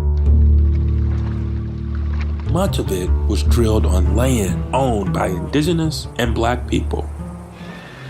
Backed by the government, white settlers tried to seize control of the land. Oklahoma passed a law where white guardians were appointed to children whose land allotments had struck oil. Guardians handled the money that was being brought in from the oil. We're talking about millions and millions of dollars, and not in today's money, in that day's money. Warrior Renty, his family's land had struck oil, and they had appointed a white guardian to his children. The argument was that the parents were incompetent. AJ was there. They went over and spoke to this newly appointed guardian, and Warrior told him, "The day that you are a guardian of my children is the day you will die." Warrior was arrested. Thus, the expose of the guardianship racket began. AJ not only managed to prevail in the case so that Warrior was awarded guardianship over all of his children, they started the Negro Guardianship League so that they could help others who were part of this awful racket.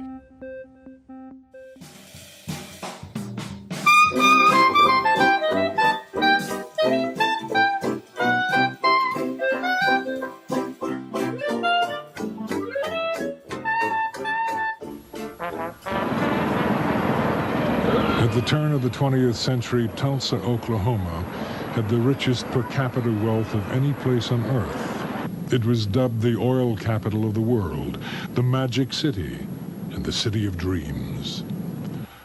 Among those who traveled to Tulsa was a young teacher named Mary Parrish. I came to Tulsa from Rochester, New York in 1918. I had heard of the town since girlhood and the many opportunities to make money. But I came because of the wonderful cooperation I observed among our people, especially among our businessmen and women. Every face seemed to wear a smile. After spending years of struggling and sacrifice, people had begun to look upon Tulsa as the Negro metropolis of the Southwest. Going north to Archer Street for 2 or more blocks, one could see nothing but Negro businesses. Going east, you would behold Greenwood Avenue, the Negroes' Wall Street. There were homes of beauty and splendor, and the schools and churches were well attended. It was a city within a city, and some malicious newspapers took pride in referring to it as Little Africa. The readings from that time that were racist, inspired by racists, from the National Guard to the Klan controlling the legislature, when he spoke of blacks, blacks were to pull themselves up by the bootstraps. And they did. They did. The money in my community didn't turn over the traditional 3 or 4 times. It turned over 8, 9, 10, 11, 12 times.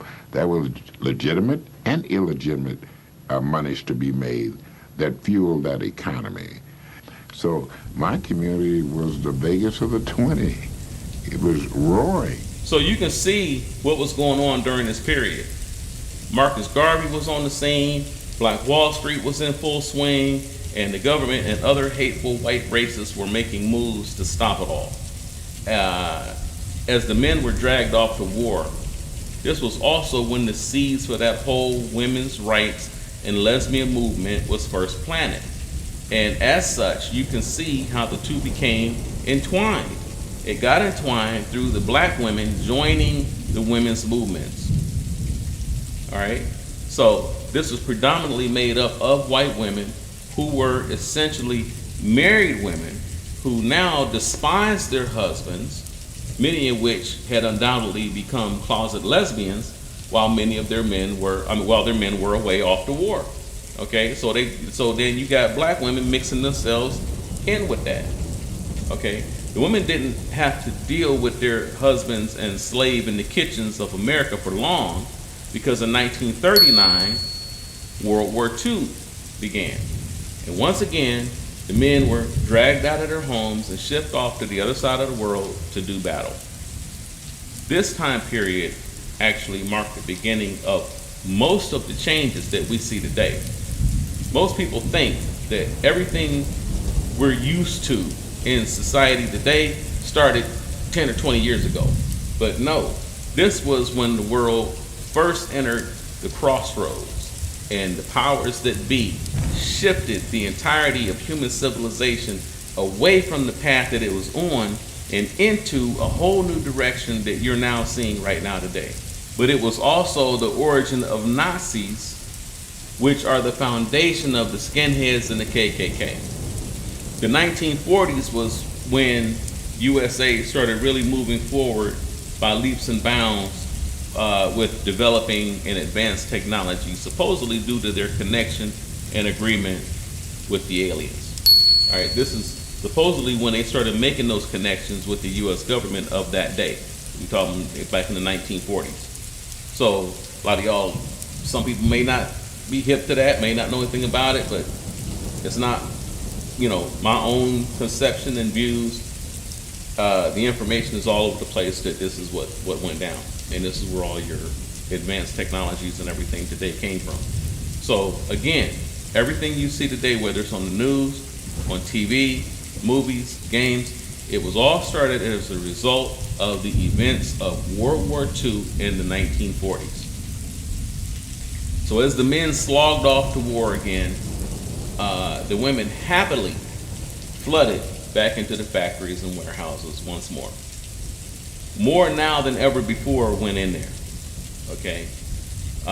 When I first heard about this, I thought they were angry about having to go work in factories and warehouses. You know, I was like, man, wouldn't you be, you know how we used to be when it was time to go back to school? We were mad when we had to go back to school. Then you got in there and started having fun with your friends and stuff. So I thought that these women would be mad to have to go back into the factories and warehouses. But they apparently loved it. Not so much the work, but they loved the fact that most of the men were gone. The women now dominated the homes as well as the offices, factories, and warehouses of America. The few men who were left had free access to every woman within his sphere of influence. If the boss had access to 20 per day, he was pretty much guaranteed to score with at least 2, 3, maybe 5 or 6 of them, maybe more than that. Whether voluntary or forced, which was quite common back then, almost all of their husbands were gone, and many of the women, and many of those men weren't coming back. Women were so severely marginalized back then that even if they reported their boss for doing something to her, nobody would take her serious, you know. So, you know, it was common for him to, you know, she go into the supply closet to get some pens and paper or whatever for him, and he come in there behind her, close the door, he's in there filling her up, and she's trying to push him off, and he's hands everywhere, and she might just giggle, oh my God, you're so silly, you know, just stop, leave me alone, just stop, I gotta get so much work done, come on, I gotta get back to work, and she might escape and get out of there and go back to her desk or whatever, but he's been all over and everything, you know, and who's she gonna report it to? He is the boss, it was his company, who's she gonna report it to? Cops didn't take stuff like that serious back then, you know, and if she didn't like the job, you can quit. But now you're back at home cooking and cleaning all day with no money and your man's off to war. So women, for the most part, you know, they dealt with it.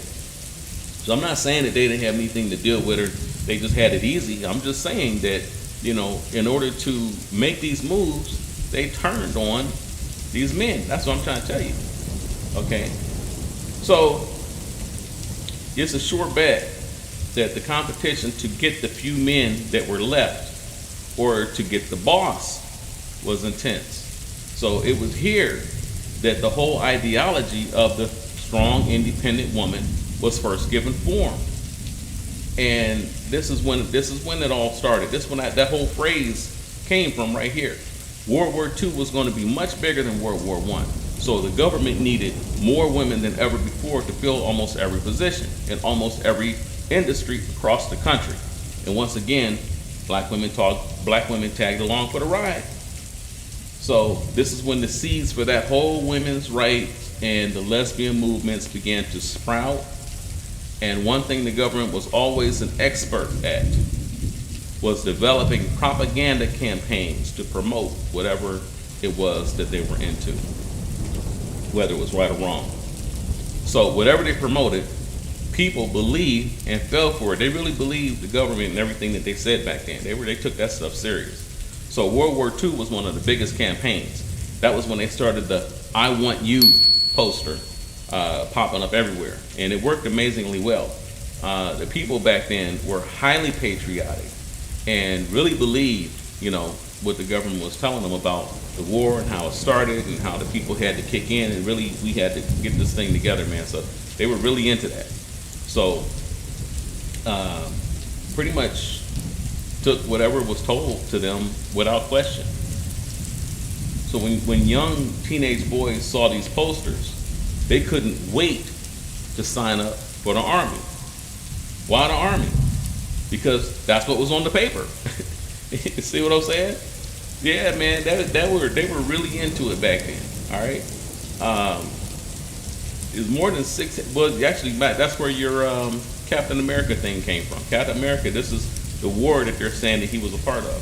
And you watch the movie and you see how he saw the "I Want You" poster and he was all gung ho about joining up, and so all this, none of this is made up. This was real stuff. All right. They really were that gung ho about joining the military, and they took it serious.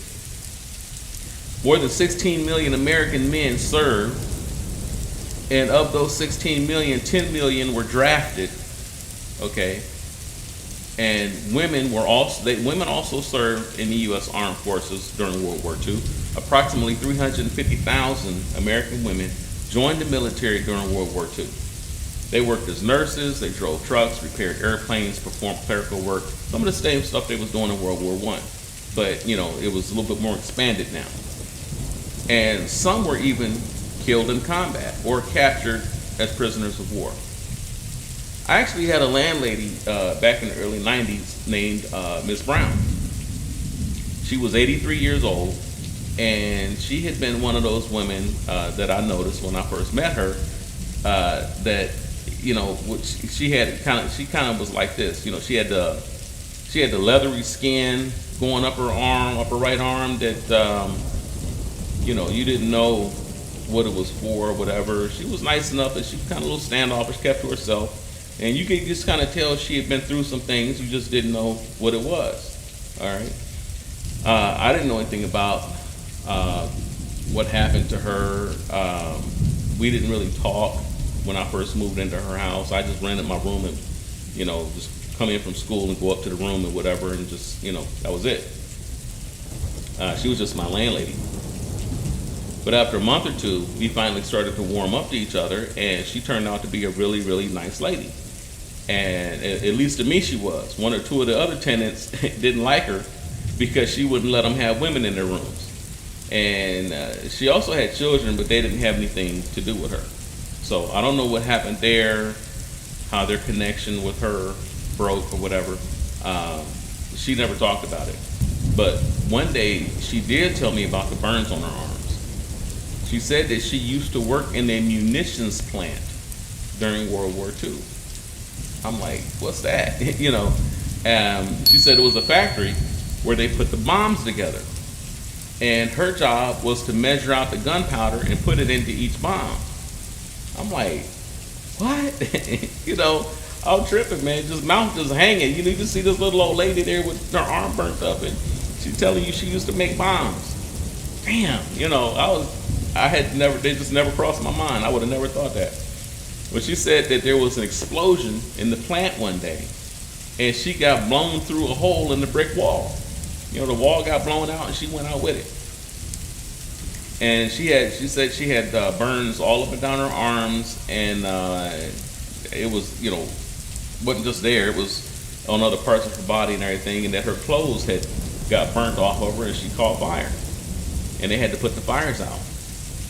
And that's when I first learned the lesson that you never know who you're talking to.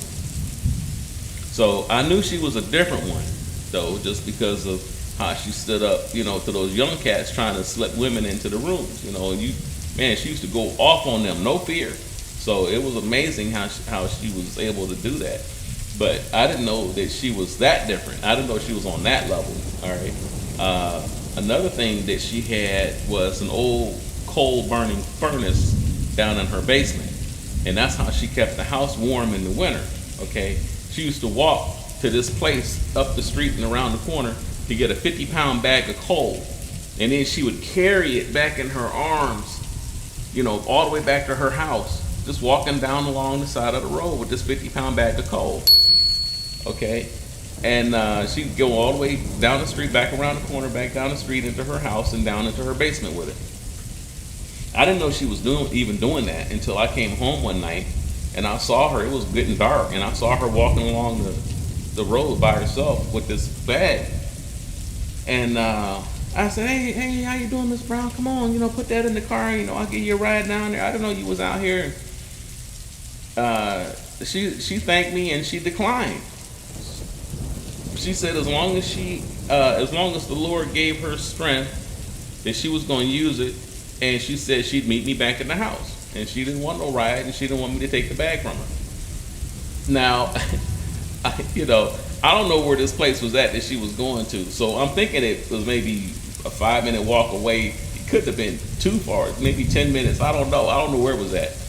But I don't think it was 30 or 40-minute walk. She wouldn't have been doing all of that. She wasn't that spry. But yeah, she was bad, man. And she carried that. And she also carried a 45 on her, too, whenever she left the house. Now, her, you got to give that label strong and independent. Because she lived by herself in that house. And she did everything by herself, carried the 50-pound bag around all by herself.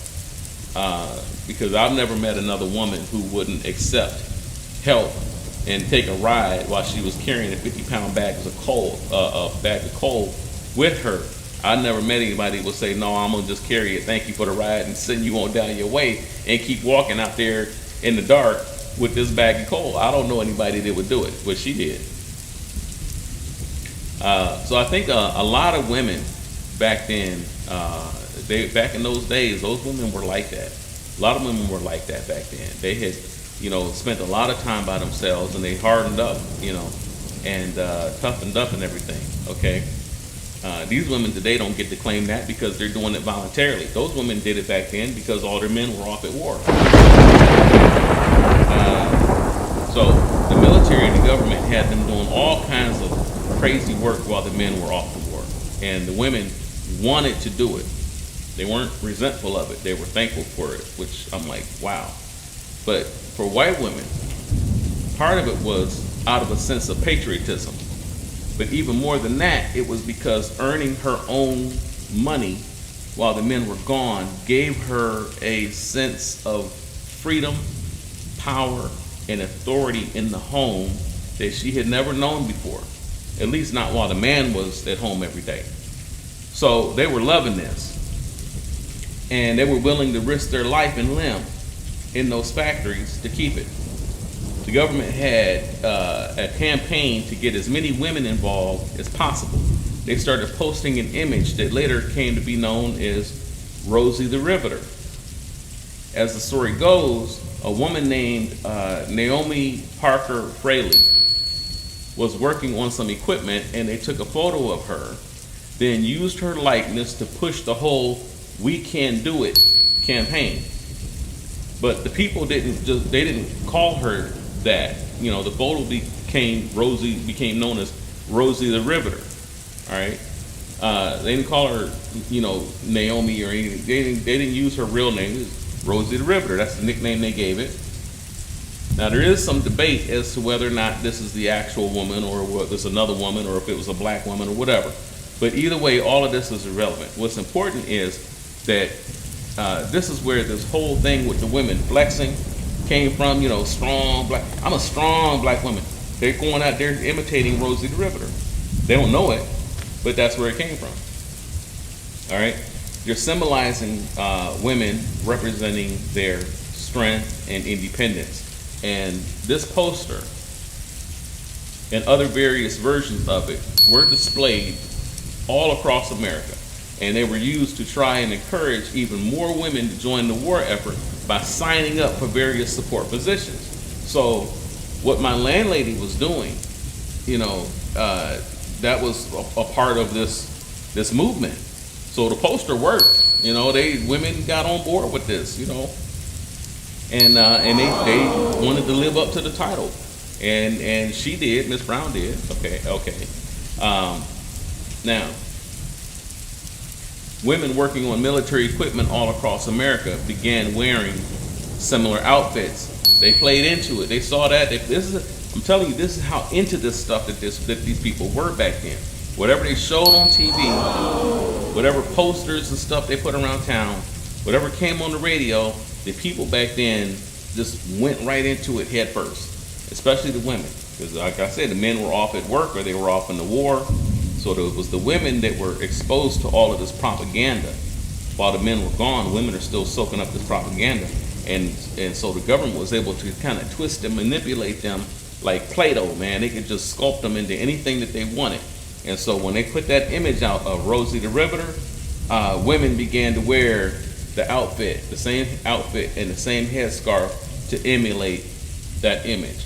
And they were in fact then called the Rosies. These were the women that was working on, they were building the planes, they were, doing the rivets, and they were, tightening up the screws and the nuts and the bolts, and, so these were the Rosies.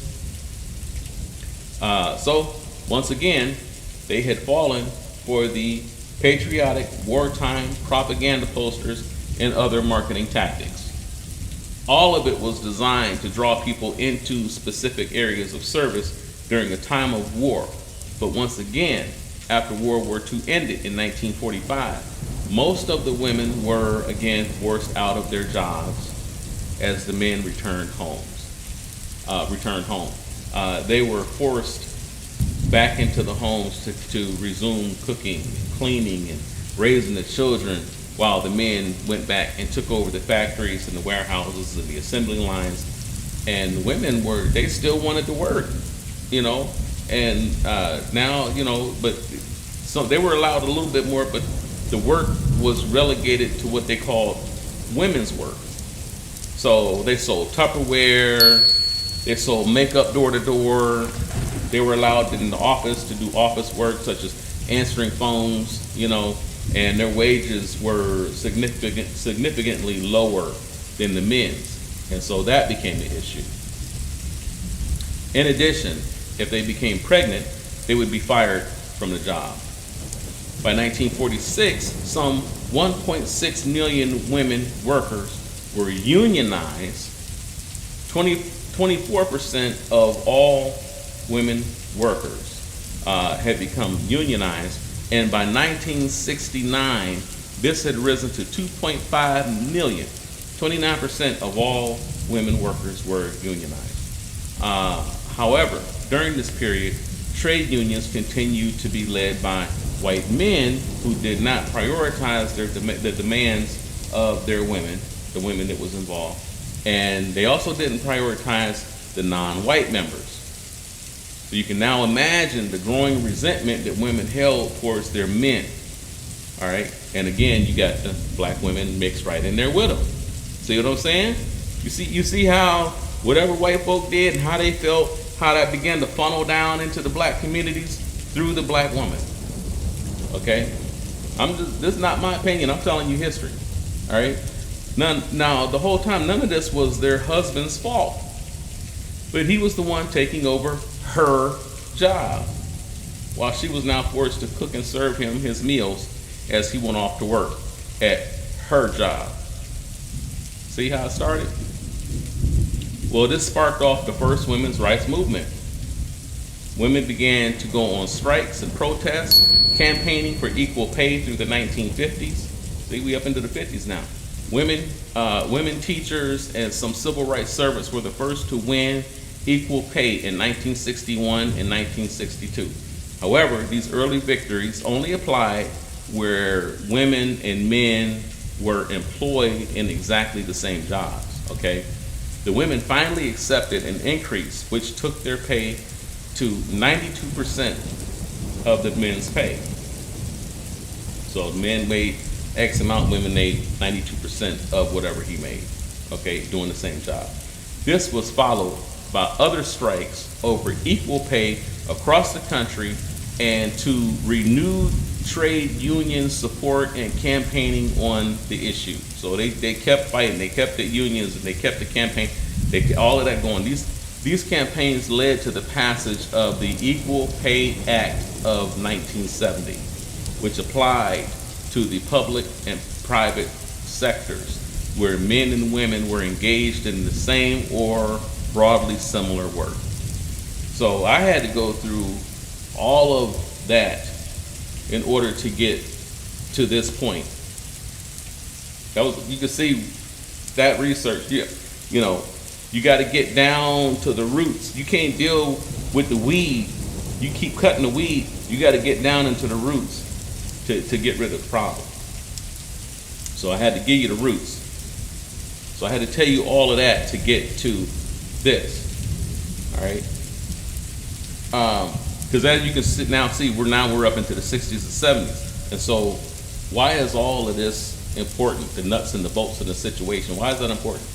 Because now we are into the Black civil rights era, or what I like to call the crossroads.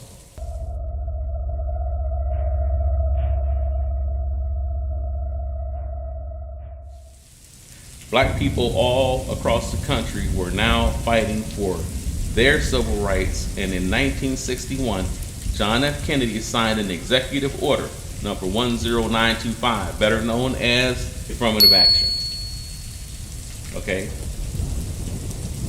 This was supposed to ensure that applicants are employed and employees are treated fairly during employment, without regard to their race, creed, color, or national origin.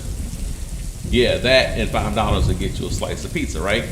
Now, in 1965, President Lyndon B. Johnson issued Executive Order number 11246, which required government employers to also hire without regard to race, religion, and national origin. And government employers were to take affirmative action to ensure that applicants were employed and that employees are treated fairly during employment without regard to their race, color, religion, sex, or national origin. Okay, so the first affirmative action from Kennedy was the establishment of the affirmative action for, minorities basically across the nation. And then the second one was for government to also adhere to that. All right. Now, finally, Martin Luther King had succeeded, and there was a great victory that had been achieved, right? Everybody, see what I'm saying? This is how Kennedy got to be so popular. This is how Martin Luther King got to be so popular. This affirmative action was landmark, great achievement. You can see how this thing goes, man. I'm showing you the steps, how we got here, all right? So this is what, a great part of what caused the popularity of Martin Luther King. This was a great victory. But what black folks didn't realize back then, nor today, is that you can't force white folks to give you benefits, freedoms, and privileges.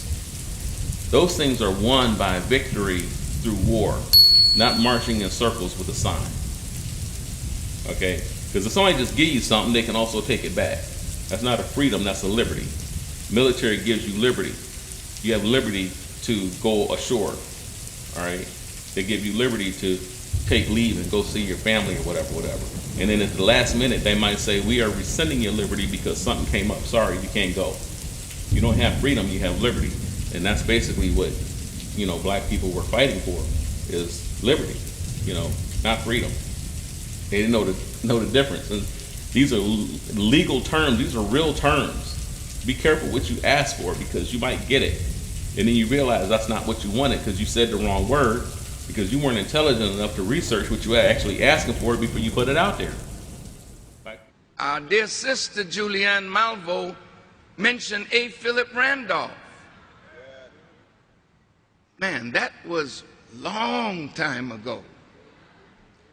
And the cry was jobs and justice. In the March on Washington in 1963, the cry was jobs and justice. In the 20-year anniversary of the March on Washington, the cry was jobs and justice. We are now in 2010. And what is the cry? Jobs and justice. Well, wait a minute. How long are you going to sit around begging white people to do for us what we have the power to do for ourselves?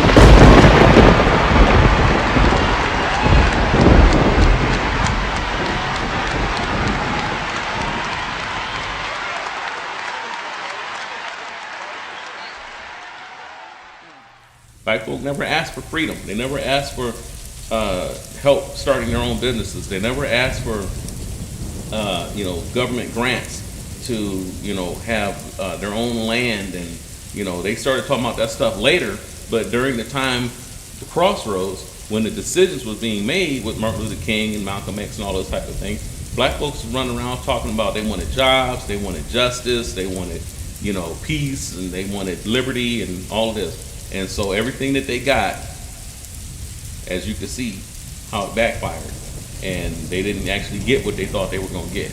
All right, but so if you're not going to go out and fight for what you want, white folks went out and fought for everything that they wanted, and that's why they're where they're at today. They didn't get what they wanted by marching around in circles with a sign. But black folk in the 60s didn't want to hear all of that, all right? Which Malcolm X had actually tried to warn them about all of this, but nobody wanted to hear him either. So you see how we got into this? Okay, even when somebody told you, man, y'all on the wrong road, nobody wanted to hear it. Then in 1968, gender was added to the affirmative action anti-discrimination list. And once again, black folk had gotten blown out of the water by their own desires. They had used their own mission, their own movement against them. Why? Because what does that have to do with anything? Well, you first have to understand how affirmative action works. So what happens is that they essentially assigned a value to a person based on their race or gender. Now, this was something that black people who were following Martin Luther King had considered a great victory, as I said, because it gave tax breaks. See, this was a benefit. Who did it benefit? Black folk? Did it benefit the corporations? Because the corporations got tax breaks and other incentives for any companies that hired blacks, okay, or women. Now, I don't know what kinds of tax breaks they got, what the numbers broke down to, but apparently it was enough to persuade them to start hiring more black people into these companies, okay? So if a company filled their loading docks with black people and had them all cleaning the toilets and doing all the landscaping and, then come tax time, that company could save a fortune because affirmative action had 20 brothers working there, and so that gave that company 20 tax breaks. Can you imagine getting 20 tax breaks on your taxes? You see what I'm saying? So this is why they were getting them in there, okay? Plus, they could get all their heavy labor done for nickels and dimes. Now, white folk wanted real money, and they wanted raises, and they had unions fighting for them and all of that. But black folks was going in there almost begging for a job, had all crumbled up in his hand, because, you saw how a lot of them were living. So they went in there and, please, sir, anything, I'll do anything, So you just saw how they were living. Plus they had their women pressuring them. I don't want to be here no more, right? So they were willing to do anything for work as long as they were making money from it. So white company owners and black men pretty much felt that it was a beneficial arrangement all around. Now the black woman was different. According to affirmative action rules, she had, well, let me go back a little bit. One way they twisted it was when they added gender. Black folk didn't expect this because this tied the white woman in also with affirmative action. They were like, wait a minute, hold on, man. But the thing was is that she only had a value of 1. The black man had a value of a single value because he was just black. Okay, so they were like, okay, well that's a, value. Let's say a value of 1. And then if they hired a white woman under affirmative action, that was a value of 1. She was a woman. But if they hired a black woman, she had double the value of all of them. She was what they called a double minority because she was black and she was a woman. See? So this qualified her as being a double minority.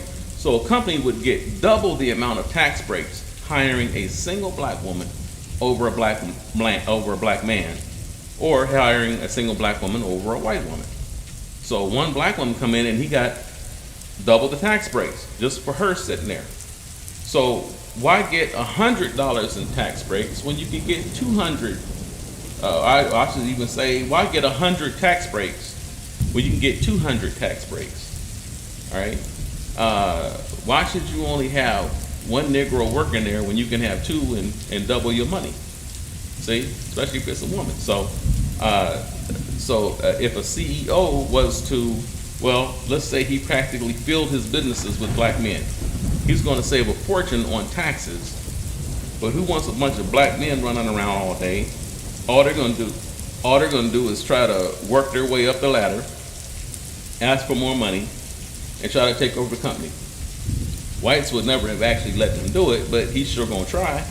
And, you know, men have always been considered competition in the workforce, even if they're restricted to only earning a certain income because of their skin color. They, you know,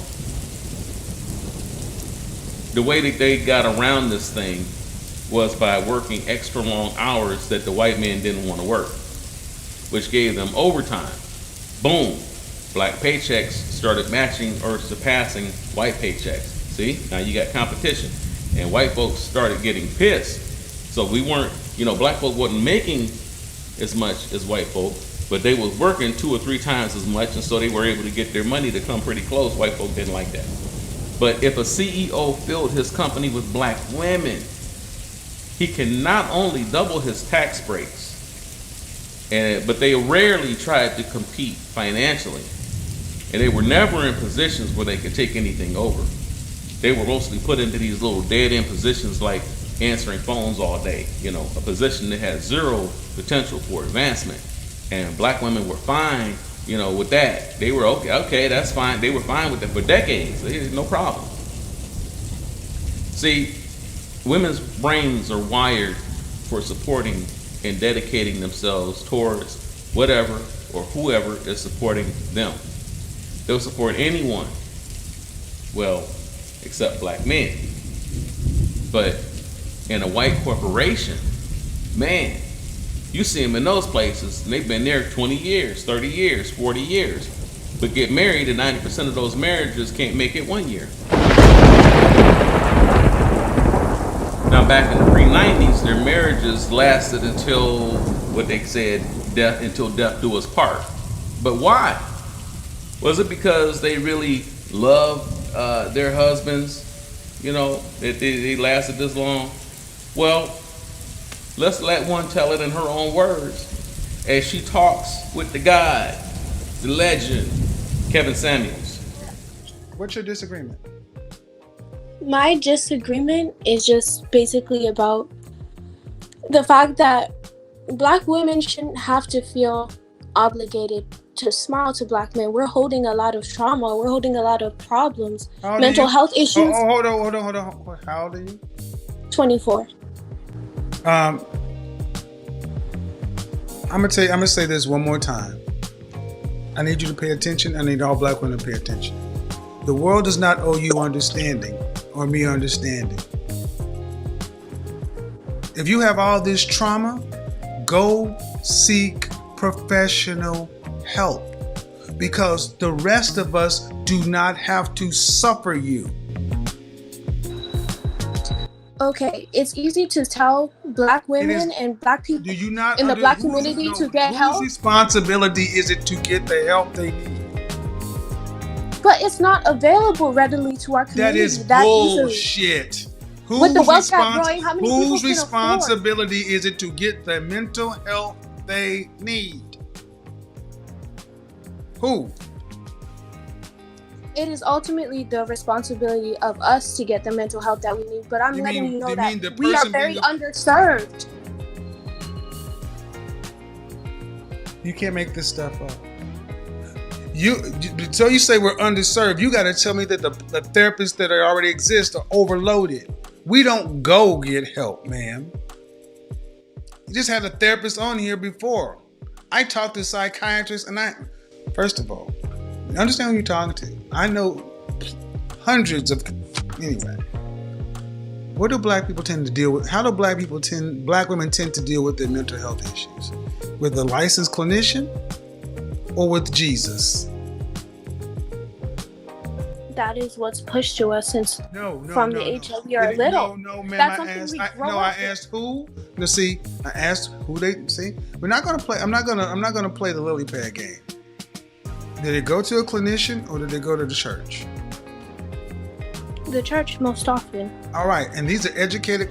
Most of these women are educated, and they've heard about therapy. They make the choice not to go.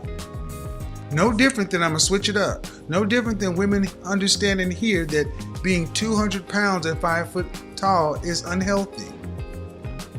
But yet 80% of our women are overweight and 80% of that is obese. They know the truth. They choose to do something else. The narrative pushed to us most often is that a guy wants a woman with a big ass. He wants, a thick lady. Accountability. Accountability Accountability is kryptonite to modern women. Ma'am, you say the traumas. If I accept them, then you got to do something about them. Because what about the traumas that the black man has to deal with? But we still have to get out here and be functioning people in society, contributing. You don't get to walk around and say, have a special victim status.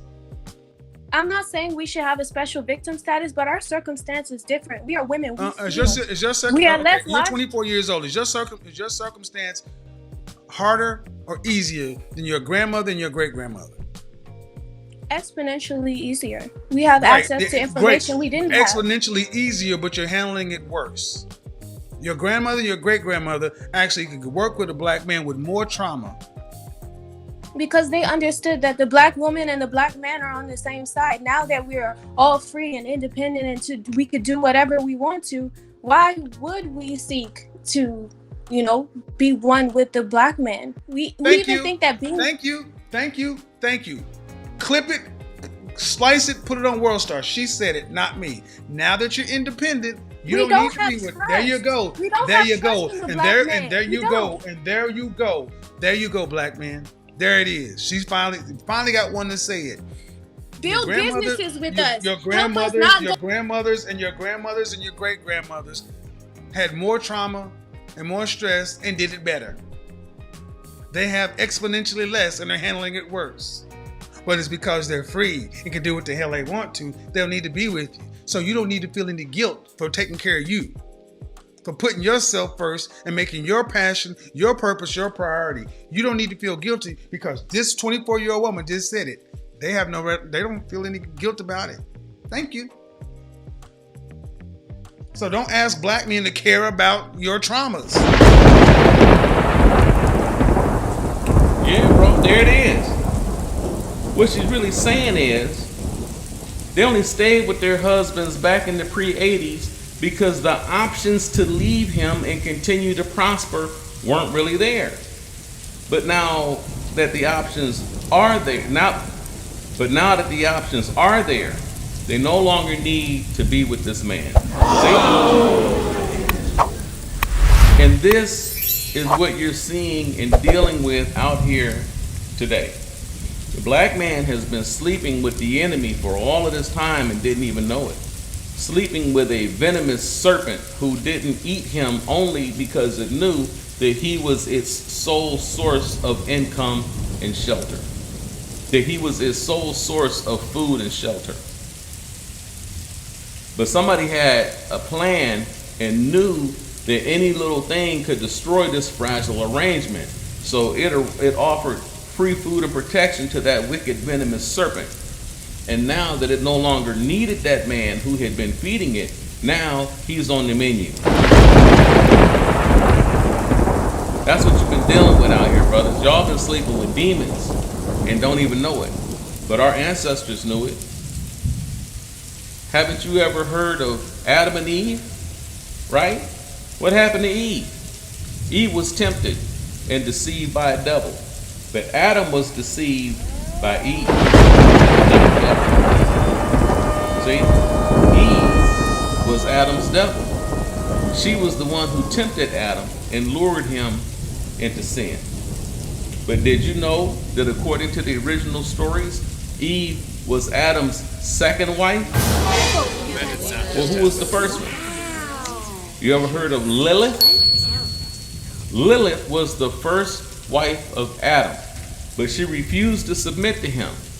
She wasn't submissive and wanted to call herself equal to him, but in truth, she wanted to dominate him and even had to be on top during sex. Some of us might say, well, I like that position. Well, yeah, but you got to remember, when you're dealing with somebody that wants to dominate you, it ain't no fun if when you change the intent of a thing, it changes the energy of a thing.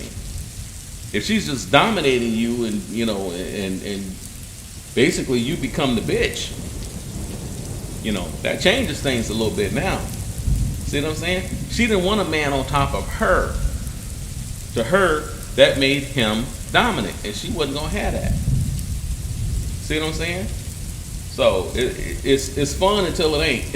You see what I'm saying? It's fun until it get real. And so this is what went down with Lilith. Okay? See, we don't pay much attention to that kind of thing today. We say, yeah, man, it's all good, you know, but our ancestors weren't caught up in just ignorance and lust like too many people today. They looked at the root of the situation, and they recognized that every action, every word, it all had meaning to it. And that's what they dealt with.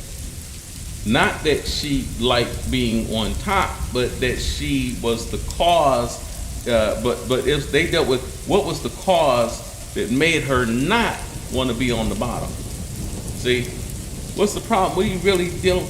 And so, when they looked into this thing, what they had really found is exactly what you have today: a woman that was running around calling herself equal or superior to her man, and refusing to submit to him. So when Adam rejected her, she was cast out of the garden, and that's when God made Eve for Adam.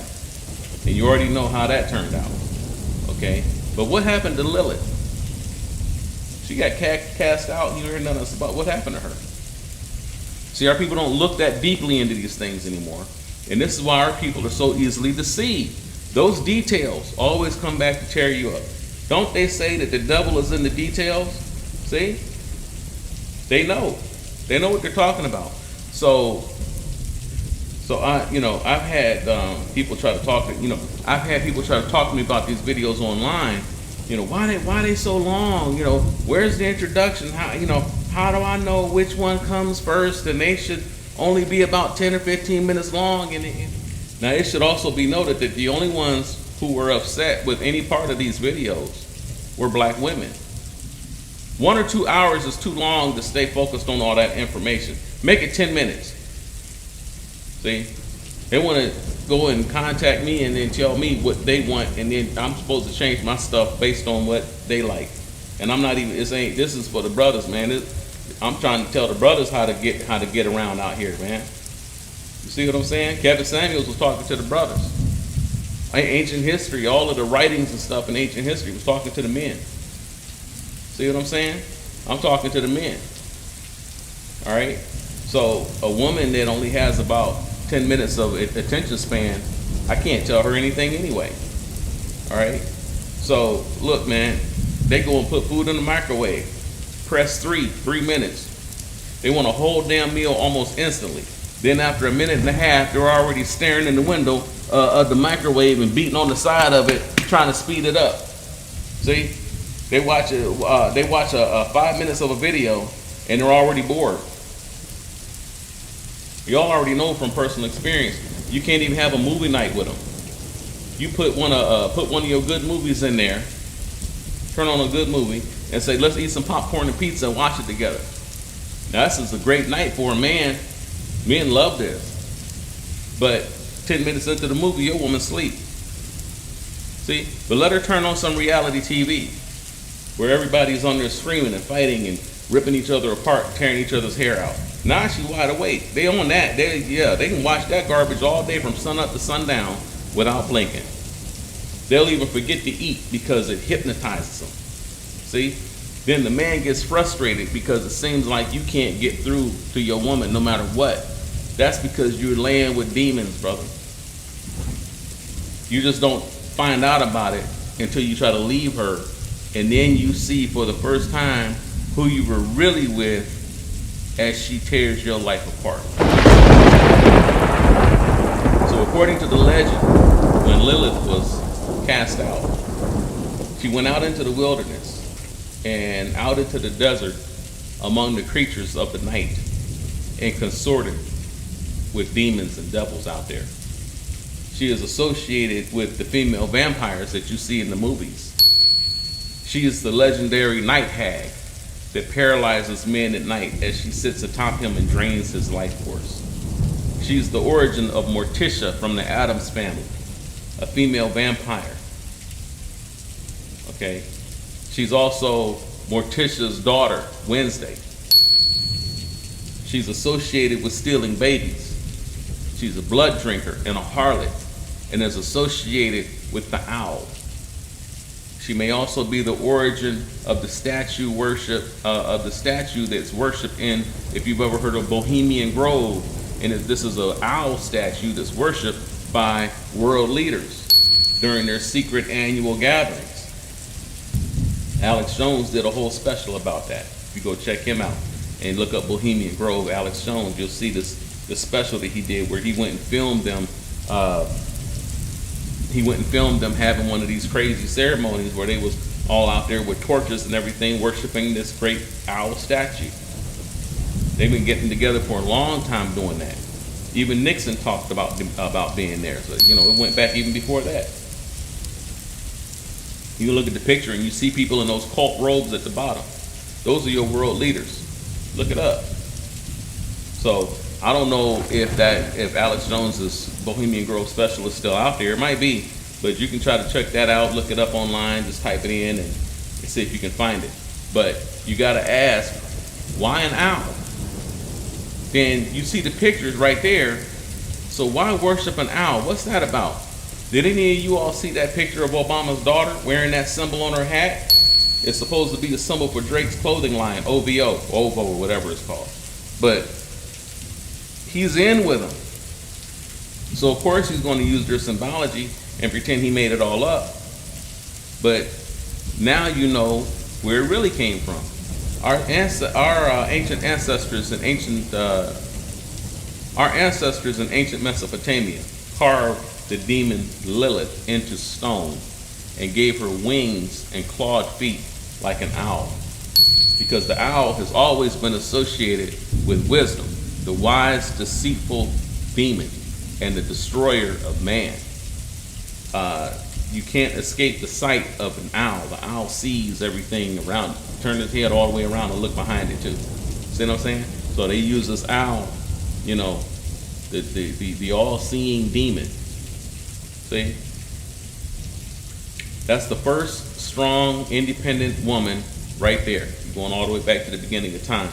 You know, refused to be submissive to her husband, wanted to dominate her man, and was rejected, in exile, and became a demon herself, and slept with demons, and procreated demons from the demons that she slept with. See? So when they presented this strong, independent woman scenario to the women, they were presenting her with demonic energy. And these women couldn't embrace it and worship it fast enough. They soaked that up so fast. But you see where it's coming from. You're talking about Lilith. You're talking about a demon. And so they're presenting her with, these modern women are embracing and showcasing demonic energy.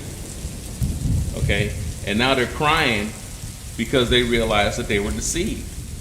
Hi guys, I'm so sad right now because I just came to a realization. These past few days have been so hard for me, because you know how men say that women have toxic feminism, and you'll get to a certain age and no one will want to marry you and no one will love you. I feel like I've gotten to that point, guys. I was so hung on to this feminism thing, and I missed out on marriage and on children. And now I'm at a point in my life where I'm so bitter. I'm so jealous of people who have marriages because they are so happy and their husbands don't even cheat on them. And men are just the best. Right now is when I'm realizing I can't do without them. And right now I'm like, I don't care like if you are rich or poor, tall, dark, handsome, ugly, me, I don't care, by the way. As long as you're a man and you're breathing, like, that's the only qualification I need, because I'm just so desperate for a husband. Like, there's a lot of pressure around me, so if you can DM me and propose, I swear I'll behave and I'll marry you immediately. I'll wash your clothes, I'll cook for you, I'll have your children, and I'll be obedient and a submissive wife, because that is what you guys want. I'm no longer a feminist, guys. I'm sorry. See, now they online crying about it. Oh, I want a man, I don't like this, no, I don't want this. Okay, see, y'all don't know anything about Lilith, but she was well known throughout history, and she's in your Bible. But if you don't know history or your Bible, you just get destroyed. My people are destroyed for lack of knowledge, right? Isn't that what it says? Okay, so dig this. In Hebrew language text, the term Lilith or Lilith is translated as night creatures, night monster, night hag, or screech owl.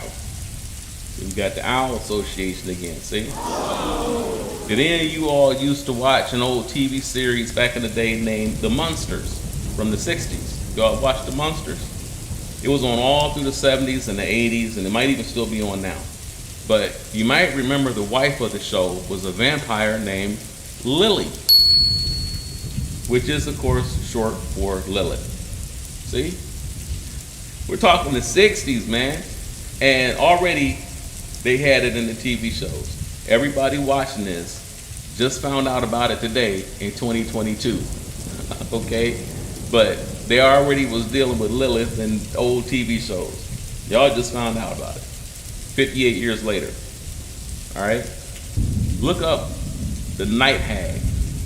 You hear people telling stories about this spectral hag, witch type creature that sits on their chest. You know, look it up, man. Videos, audio, everything out there talking about it. See, many people outside of the black community know about all of this stuff, and they have known about it for over 60 years. Black folk are the only ones that don't know. A lot of white folk are hip to it, been hip to it. They're the ones who's posting all of this stuff online, while the black man is still laying with the one who spends their every waking moment plotting his downfall. See what I'm saying? Sleeping with the enemy. Okay? She's trying to figure out how to get free of your domination. And the first chance she gets, she is going to destroy you. All right? Y'all, oh man, no, not mine. Okay. Talk to the brothers around you. All right? Yours just ain't figured out a way to do it yet. You know, there's some exceptions. You know, everybody wants to say that theirs is, but ultimately, there's a greater chance than not that you might be one of them. Might be one of the ones that is sleeping with the enemy and don't know it. So, y'all brothers got to really start taking evaluation and check out your situation and see if this is what you want it to be. If you really got one that's a ride or die, okay? And if not, you need to get your children and be gone, okay? I'm trying to tell y'all, man, they don't give a damn about you, all right? And every chance that when you get them off to the side and really get a chance to sit down and let them open up and when they feel like, you know, okay, nobody around, nobody know what's happening, then they be honest and they tell you what's really happening, and it ain't never good, okay? You are a resource to these demons. But I know there's still some femmes and betas out there who y'all can't accept it from me. Y'all hear me, you know, and saying this and, you know, think I got a problem. Oh, and listen to him and he crazy, man. So I'll just let them tell you. Ladies, if you are ever wondering where the men is, and it's for my grown women who's looking for a grown man, come on down to Home Depot. I mean, you come around business hours, And you'll be surprised how many fine, handsome, strong men that know how to fix stuff. You know, stuff you need done around the house. You know, even if you just meet you a little friend to help fix some stuff around the house, come on down to Home Depot. And you come during business hours, during the day. That's when the grown folks hang out. You know, make sure you got on something fitted. You know, let them see a little curves. And then that's when you play like you don't know what's going on. Oh, excuse me. Can you help me find the wood? I'm trying to build a shelf. And then boom, he gonna offer to put the shelf up. But that's just, just giving y'all little pointers. Come down to Home Depot. See? They not looking for relationships. See? It's resources, man. They looking for somebody that can set them up right at that point in time. Okay? They're looking for a fool to install their cabinets and unclog their toilets. And this is really what Kevin Samuels and all these other YouTubers have been trying to tell y'all all these years. So what it comes down to is you either learn to control your urges and separate yourself from these predatory parasites, or you will become its prey. There was a woman that was sleeping with her snake. Y'all heard about it? She used to sleep with this big boa constrictor every night. And she thought they just had this special relationship. And then she got concerned because the snake stopped eating. She got upset because, her beloved snake wasn't eating. So she takes it to the doctor. Doctor checks it out. This is a true story. And he says, physically there's nothing wrong with your snake. How long has it been since it's eaten? And she said, it's been however many, days or whatever. And, or weeks or whatever, And he says, and so he asked her about her relationship with the snake and what's been going on. So she tells, she's feeling all good. Yeah, we have a very special relationship and I sleep with him and everything. And he informs her, the reason your snake has stopped eating is because it's preparing for a big meal, which is you, boo. Okay? It was getting ready to eat her. See, you land with something that's getting ready to tear you apart. Now, that's my friend. Now, I love him. I love it. I love it. And it was getting ready to tear her up. Okay? So yeah, you will become its prey. You out there working from sun up till sundown, cutting decades off of your life, all in order to sustain a demon living in your home, who has taken control of your life and your finances and contributes absolutely nothing to your existence except chaos, stress, anger, dissension, poverty, and more children, which puts you into more poverty and more stress. Even Tupac tried to warn y'all brothers about this exact same thing. Tell him, Pop. Niggas need to stop giving these bitches all the attention. That's why niggas is dying now. When these hoes get horny, niggas die. Hoes get horny, niggas die. Watch, every time. Man, I'm not bro, you not gonna fight me over your bitch, though. That's all I'm saying. Bro, if I call out bitch fight, bro, get the fuck out my ear. Though. Got fucking mad, Joe. Don't never in your life hit me like that, Joe. Real talk, nigga. You think you talking? Let's go, bitch ass nigga. Every funeral you go to, it's a bitch that was horny the night before. So you need to start checking these bitches, keep your dick in. Niggas need to go back to the OG penitentiary days and start jacking off. Because if you don't, you're gonna end up killing each other. We're gonna all die. We gotta start saying, fuck these bitches, man. If you fucking with a cool female, that's all good. But if you fucking with a bitch, you need to break her ass and shake her ass. So let's say you smarten up and you say, that you're gonna leave and, but you're already married to her, y'all got kids and everything. Man, it's a wrap. Because you leave, she can tear your bank up, man, tear your bank account up. She's gonna get alimony and child support under the pretense of you got to support your children, but in actuality it's to finance her new BMW that she's going to be riding around with her new man in there.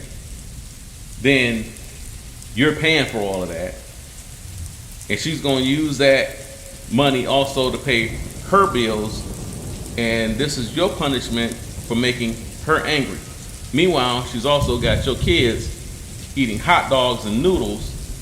You're paying her $600 a month in child support, with your kids eating cold hot dogs and drinking sugar juice, if they're lucky. Probably being abused. And got your kids sitting in the lap of her new man. How many news stories have you seen where these women's new man has been molesting on these children, on this other man's children? Those ain't his kids. He don't give a damn. And even if they were his kids, he'd probably still be molesting them. But these women bringing these fools into her house and letting them have the children, have the kids. See? All right, but then all the whole time she telling you, you ain't shit. And the court system literally has training sessions to teach them how to do all of this, how to get over on you. They train them how to do it. If they go downtown, they tell them everything that they need to know how to do it. Then when the kids grow up without their dad, some go and find their dad, and when they learn the truth, it ain't never what the mama had told them. Where's my father? Nowhere to be found. You know why he was nowhere to be found? Because I just got a relationship with him a few months ago. Because my mom told me my dad wasn't shit, to keep me away from my dad. I'm 26, bro. I'm 26. My mom kept me away from my dad for 26 years. You know what kept me away from him? My mom told me that my dad said I was a mistake and kept me away from my father.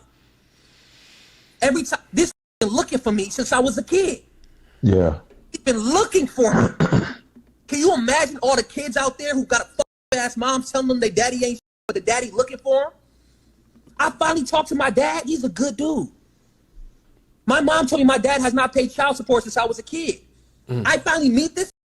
He has envelopes full of fucking shit proof showing he been paying child support. He told me, he said, your mom is a lying, manipulative. I have not talked to my mom in months. You know why? My mom called me. My mom's in California. My dad's in North Carolina. I moved out of LA. I can't live in North Carolina or LA because I hate those places because of the trauma I went through on both of those places. My mom calls me. What you doing, baby? What's going on? I'm at my dad's house.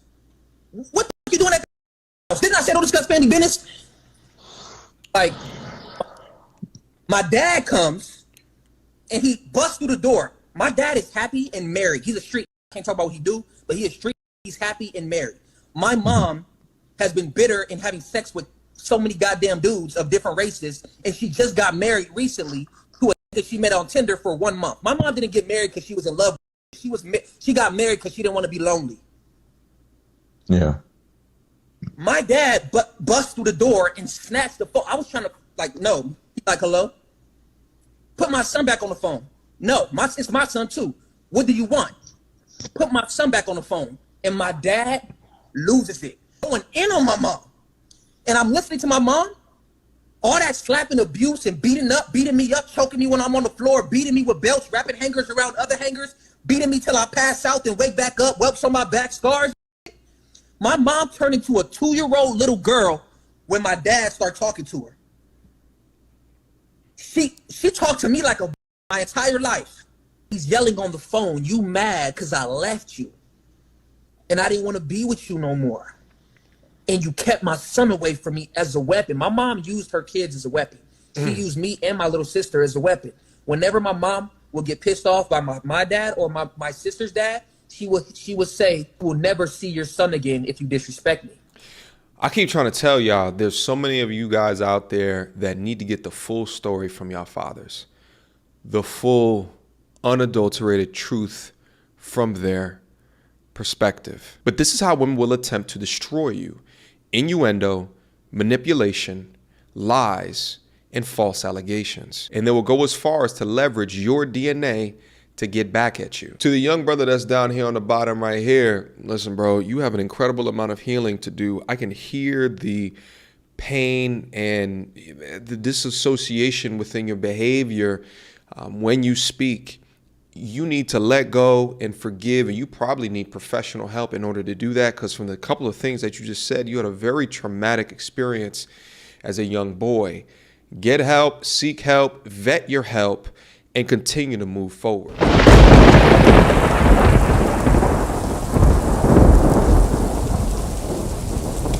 See, some are so hurt that they go back and confront their moms when they found out that she lied to them. They go back and confront their moms like the rapper Little Scrappy did with his mom. He went back and confronted her about the life and how she raised him. And this brother almost had a meltdown, you know, when he really dealt with his mother on what she was doing with them. Coming up. Check it out. I had to cool off, right? Just get my mind right, man, you know. But I really gotta get this off my chest, man. Cameras and all that. I just wanna say this. I just wanna say this. You and my mama. This is my wife. Mm-hmm. I don't have nobody if y'all ain't with me. I don't have nobody. I'm with you. Like all that talking, cuz I need y'all to show me, cuz, for real. Okay. You gotta stop because you don't have nobody. That should make you support this even more. Because you know I want somebody. You know what I'm saying? She want a son, husband? Like I'm in love with this, all this. You know what I'm saying? And no one's arguing that. You know why I'm like how I am with her? Because of what you saw me go through. I already know. No. I saw your lifestyle. I grew up in a whorehouse. Oh. I grew up in a trap house. Yep. So all I knew was that. You know what I'm saying? And I love you because you held it down and like you did what you had to do. But imagine you never had child to. point of view. You never had to sleep with your mama 24/7 because you couldn't go in your room. Okay. You never had to walk in on my dope. Yeah. Oh. You never had to walk in on my just you know what I'm saying? The way I was raised, I had to deal with that cuz. Damn. Everything that happened, I had to deal with that. And I'm still dealing with it because ain't nobody come and take me to give me no help. Ain't nobody got me no help. I learned about that when I got older. Okay. So do you? No, this real, cuz like this this in my head, my whole life, in my head. The I go through, I can't even go to her, she hard. I can't go to you hard. So I'm on the concrete, my granddaddy ain't that hard. Wow. But guess what? And I ain't taking nothing from you because you put me there. You put money in my you gave me to help my rap career and all that. Ain't nobody do that but you. So I love my mama. It's okay though. And I love my wife. Yeah. But I love you. You feel me? Son, but this is my baby. I just can't change his diaper.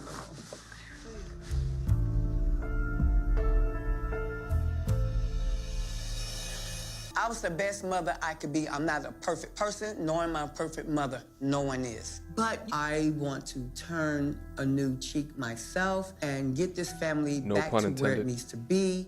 I'm willing and ready to forgive him and his wife because we're supposed to be family and we should.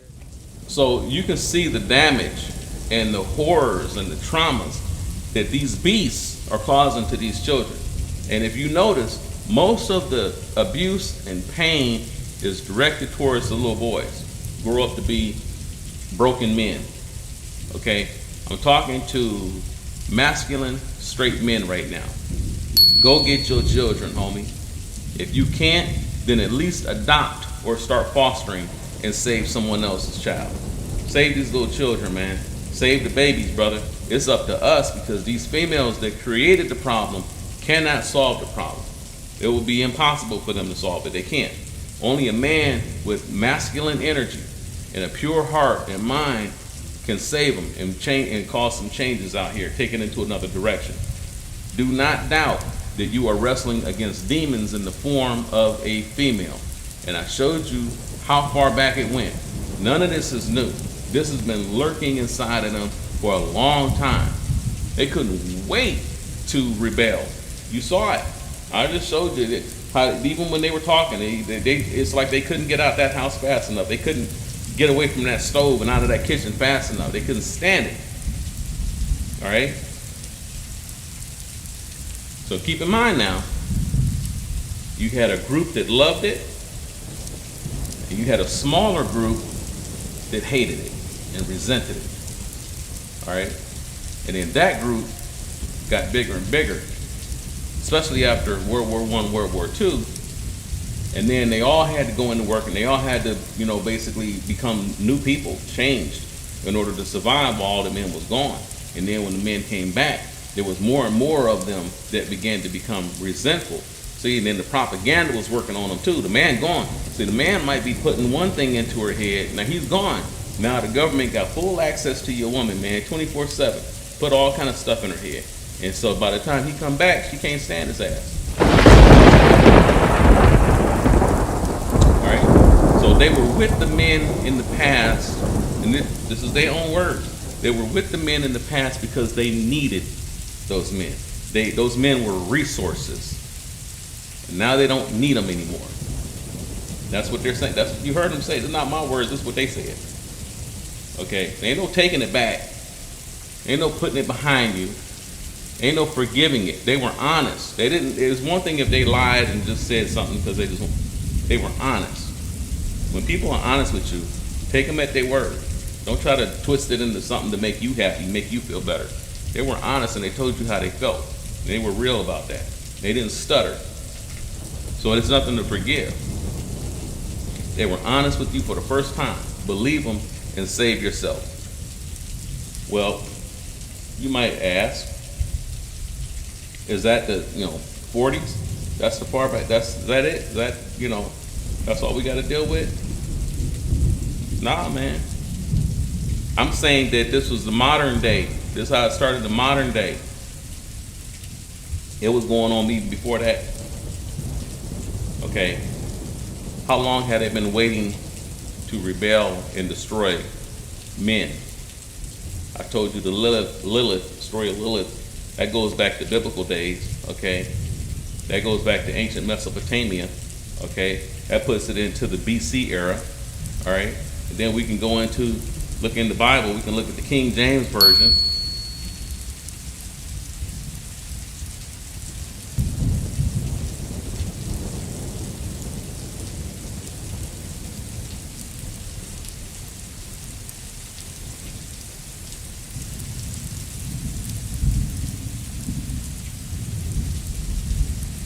Then the New Testament was added in bit by bit over the next 600 years.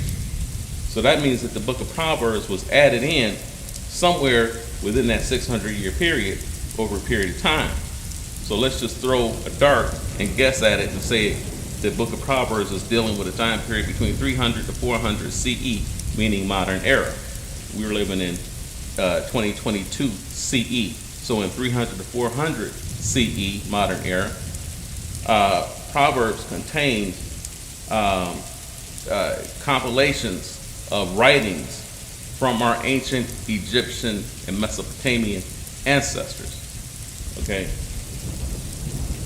So here's a few warnings that they gave about women, proving that the problem existed even thousands of years ago.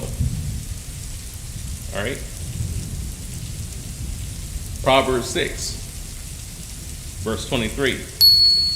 For the commandment is a lamp, and the law is light, and reproofs of instruction are the way of life, to keep thee from the evil woman, from the flattery of the tongue of a strange woman.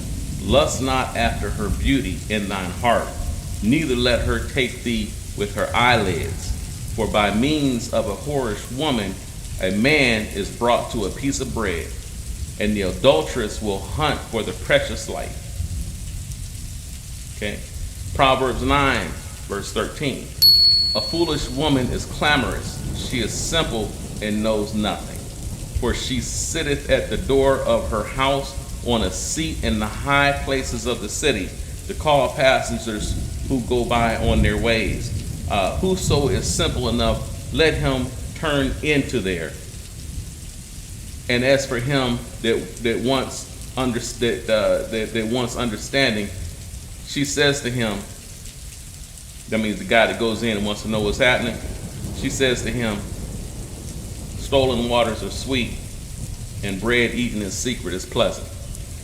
But he knows not that the dead are in there, and that her guests are in the depths of hell.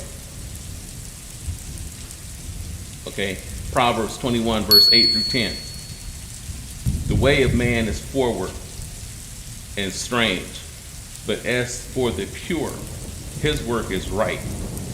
it is better to dwell in the corner of the housetop rather than with a brawling woman in a wide house.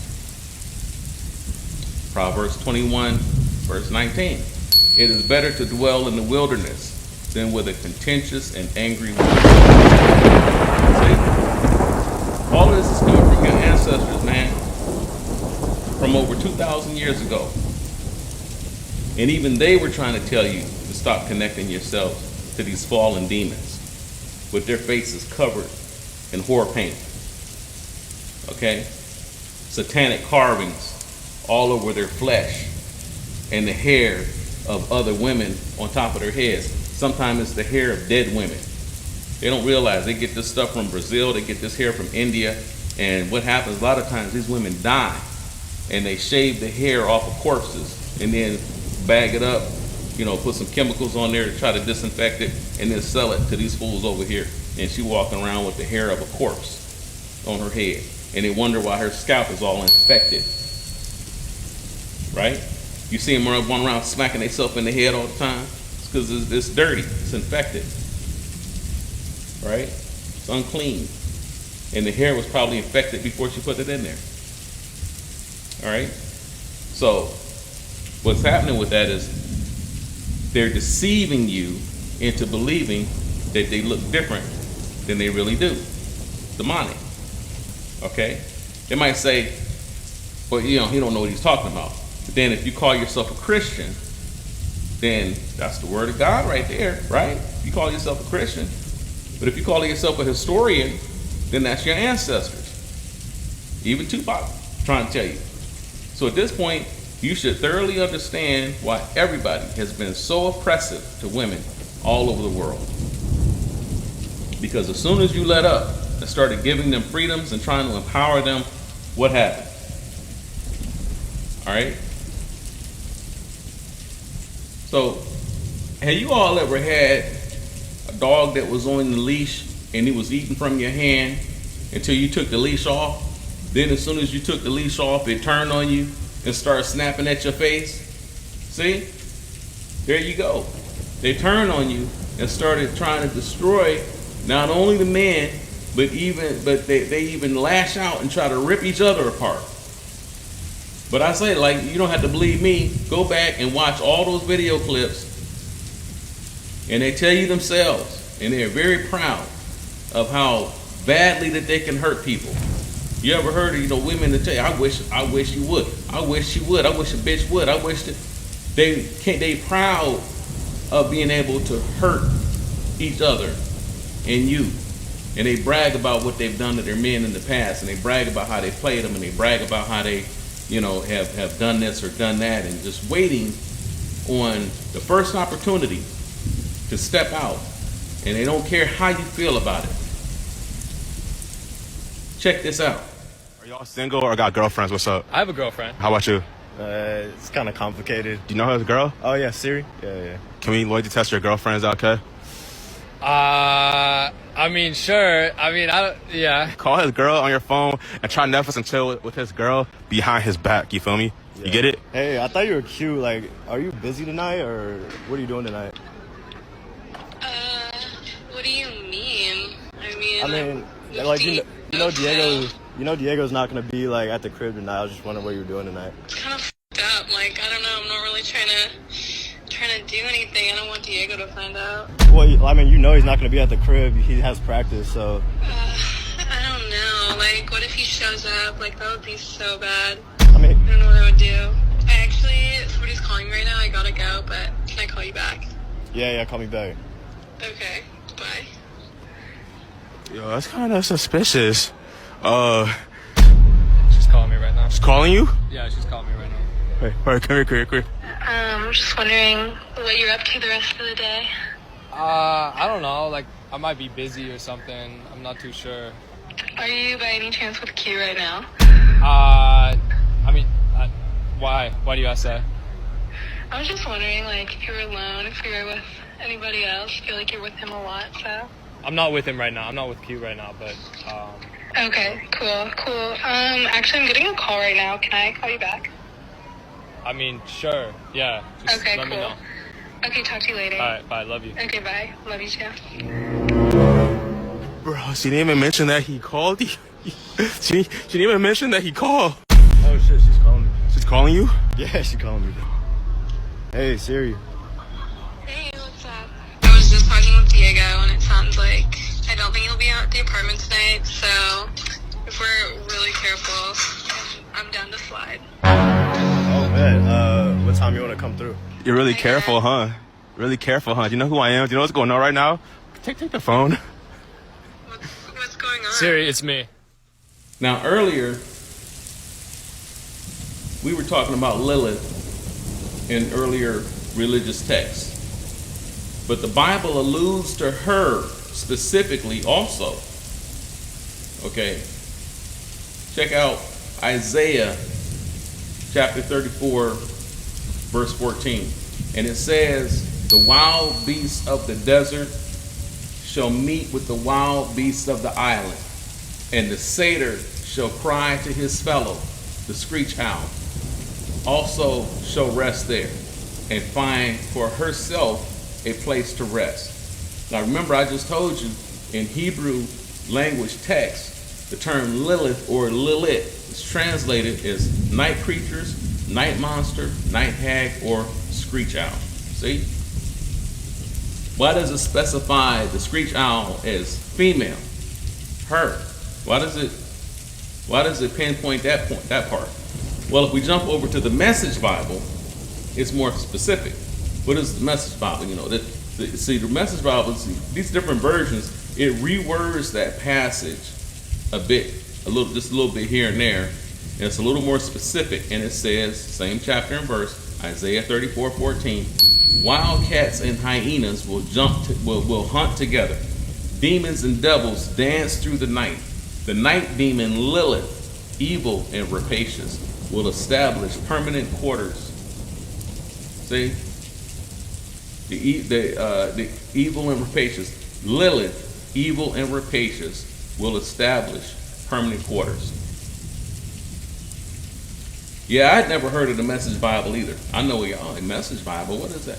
But there's over 500 Bible versions, and it's all been translated into 1,551 languages. So I don't consider any of them as holy books. I'm just telling you what's in there, because most of you consider it as a holy book. So I think you should know what's in your book, what your book says about these topics. All right? That Bible has been around for over 2,000 years. But not every book in there or every passage in there has been. They've been adding into it over the years, and some of that stuff in there is really not that old. But you wouldn't know because our people don't study history. You know, so you don't, if they added something in 1820, how would you know? If they don't tell you that they added it in 1820, that's brand new stuff. That's coming from just whoever the hell wanted to put it in there, the Mormons or whatever, you know. The whole thing of black people being cursed, that wasn't in the original Bible. That was added in here in modern day by I'm pretty sure it was the Mormons. So, yeah. You know, you got to know where this stuff is coming from. And how many black people have based their lives around that, black people being cursed? How many white people have used that as justification to kill black people being cursed? And it's just some old new shit that was just added in maybe 100 years ago, 200 years ago. Not even 200, probably like 100. It was like 100, less than 100 years ago, this stuff is just added in there. So yeah, this is what we need to start looking at. We need to start getting into the roots and the origins and the nuts and the bolts of this stuff instead of just looking at it and just taking the face value. You can look any of this stuff up. I'm telling you, this is not my words. I'm telling you what's out there. I'm telling you what's in your Bible. I'm playing videos for you, showing you what they say in their own words. They're not coming from me. So how many of you all knew that they were talking about Lilith in your Bible? How many of you all knew Lilith existed? See? But you can see it's not new. None of it's new. It's all been out there for a long time. Thousands of years it's been out there. And everything that's happening now has already happened before. And our ancestors already wrote about it and told you how to deal with it. Get rid of them. Get them out of there. Disconnect yourself from that. Separate from those types of women. and take your children and save your children and go about your way. And then the men in those days put a cap on it to stop those civilizations from ending up like this one. Okay? And the men in power started making laws to severely restrict women in society. She couldn't vote. She barely had the right to file lawsuits. You saw what happened after World War II. No one will hire them at jobs unless 100 million men just happen to be off fighting a war. All right? Then when the men came back, all the women were fired. Men were charged with keeping the peace in their own homes. Cops didn't get involved in all of your internal disputes in your homes, fights and arguments and all of that. So if a woman started abusing the children, it was the man's responsibility to put a stop to it and get your woman under control. And if he couldn't, then they would talk to the man. Man, what's wrong with your woman, man? You can't control your woman. What you doing, man? You look at your kids. Look how she got your house, man. You better get that together, man. You know, and they dealt with him. He was supposed to control all of that. And if she complained with how he handled it, then nobody wanted to hear that. That's how it was. Okay? So if she called the cops and said, well, he pushed me, or he hit me, or he did this, or he did that, they would talk to the guy and get his version of the story, find out what happened. But by the time he got done telling the cops how she had beaten on the children and how she keeps a nasty house and won't cook and won't clean, the cops might even ask if he wants her out of the house for the night to keep the peace in the house. We get her up out of here, man. You want her gone? He might say yeah, he might say no. But it was the man's choice because it was his responsibility to keep control of his house. And then if a man could keep control of his house, then the neighborhood was at peace. The neighborhood, the whole community was quiet, cool, calm, collected. Not like that's not what you see today because there's no man in the house. See? That's what it meant when you heard people say, quote unquote, he's the man of the house. Cops didn't want to be involved in everybody's bickering all across the nation, man. They didn't want to deal with that. All right? Plus, they also had to keep control of their own homes. So they weren't arresting no man for that because he was doing the same thing they was doing. In fact, if you look up the creation of the domestic violence laws, you'll see that they were first made in conjunction with everything else, the affirmative action. All of this stuff came at about the same time. The affirmative action, women's movement, all of this, gay liberation, it all started in the same era within the 60s and the 70s. See? So they had to remove power from the man in order to empower the woman. All right? Who could now bring, so the woman could now bring any corporation that she was hired at a double tax break, a black woman. But she could also bring a good time during lunch. There were no domestic violence laws before the 70s, but now they'll call and say you hit them even if you didn't. See? Now she has the power, and the government that she made her agreement with is her weapon. Like I said, if she goes downtown, they got classes and coaching and everything down there for her. All right, they give it to the woman for free. Tell her how to use the system against that man, how to destroy him. You know, you want us to arrest him, we'll go get him. You know, we'll destroy his finances, we'll sue him, we'll take his children. They'll rip you apart. They'll have you paying, they'll garnish your wages and have you paying her $500, $600, $700, $1,000 a month for nothing. Sometimes she hits you for child support, the child's not even his. They don't care. If she puts your name down and says that this is yours, go ahead and try to get your name off of there and say it's not. They'll have you paying, and if you don't, they'll have you locked up. Not even your children. That's happened multiple times to men, usually black men. And women get away with it. And even when they finally say, okay, all right, it's not your kids, all right, you know, maybe he can actually afford some good lawyers and he might actually be able to get out of that, they don't make her pay him back restitution for all them lies. She should be locked up. They don't do that. She should have to pay him back every penny, and if she can't pay it, she should be locked up. Serve some time, you know. You just run game like that on somebody, but They don't do anything with that. See, it wasn't like that back then. Okay, so they teach her how to make the moves. Teach her how to do this now. Did you all see the movie Thin Line Between Love and Hate with Lynn Whitfield and Martin Lawrence?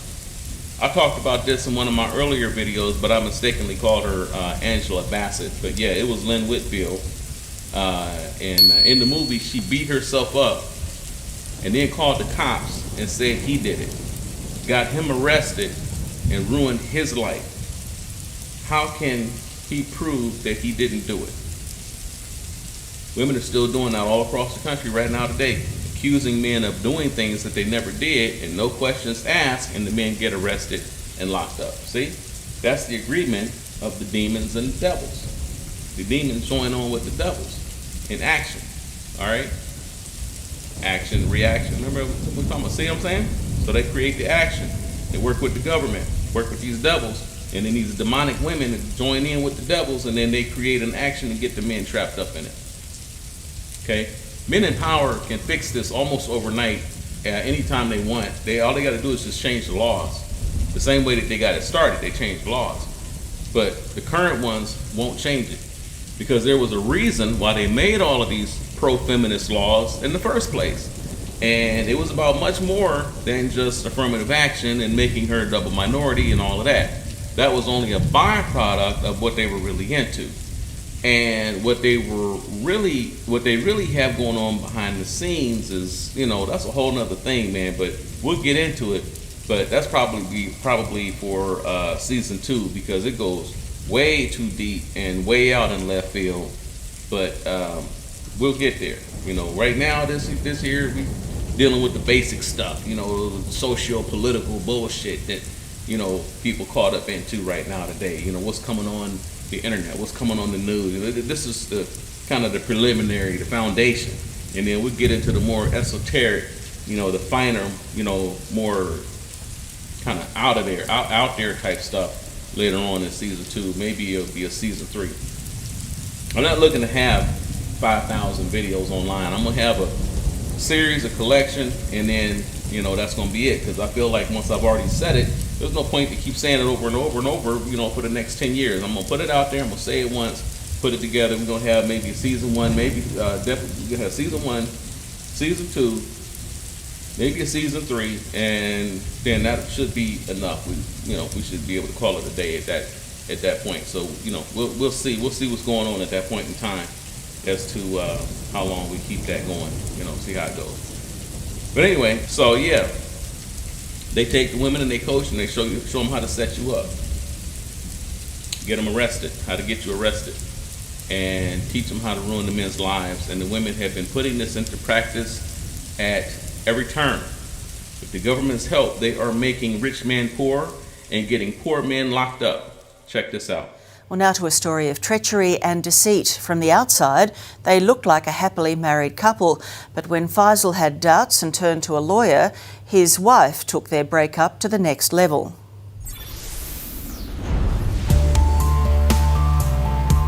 You're about to witness one of the most audacious attempts by a wife to frame her husband for domestic violence. She's dangerous, very dangerous. Watch how this woman astonishingly punches herself in the face, not once, but twice, later telling police her husband bashed her. It's flipped my life upside down. I'm not the guy who I used to be anymore. This is a story about temptation and treachery, a lover and a liar, where romance makes way for revenge with catastrophic consequences. Well, I haven't actually heard of a scenario such as this, inflicting injury upon themselves in order to set up a scenario which results in someone else being charged. If love is blind, then Faisal only had eyes for Asma. She presented herself like she's the perfect girl on the planet. He met her through an online Muslim dating site and proposed soon after leaving Western Sydney to meet Asma in Morocco. However, while Faisal was hoping to return to Aussie with a life partner, he now believes Asma didn't share that dream. She's a greedy person. She's materialistic. The two officially tied the knot here last year, And Faisal was hardly frugal in making his new bride feel at home. He worked 2 jobs, spending everything he earned on his wife, from Gucci tracksuits to leather jackets, rings, necklaces and shoes, holidays and fine dining, parties in Morocco and money wired back to Asma's family. A fawning Faisal says he was a good provider.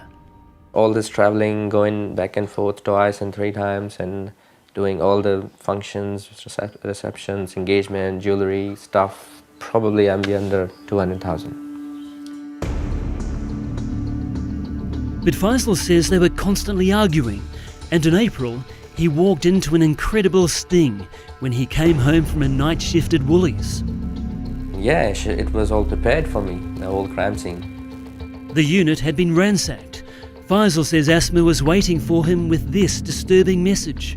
I entered and she just said to me that you think you are smart and you are talking to lawyers about me. Now see what I do to you. And she just ran.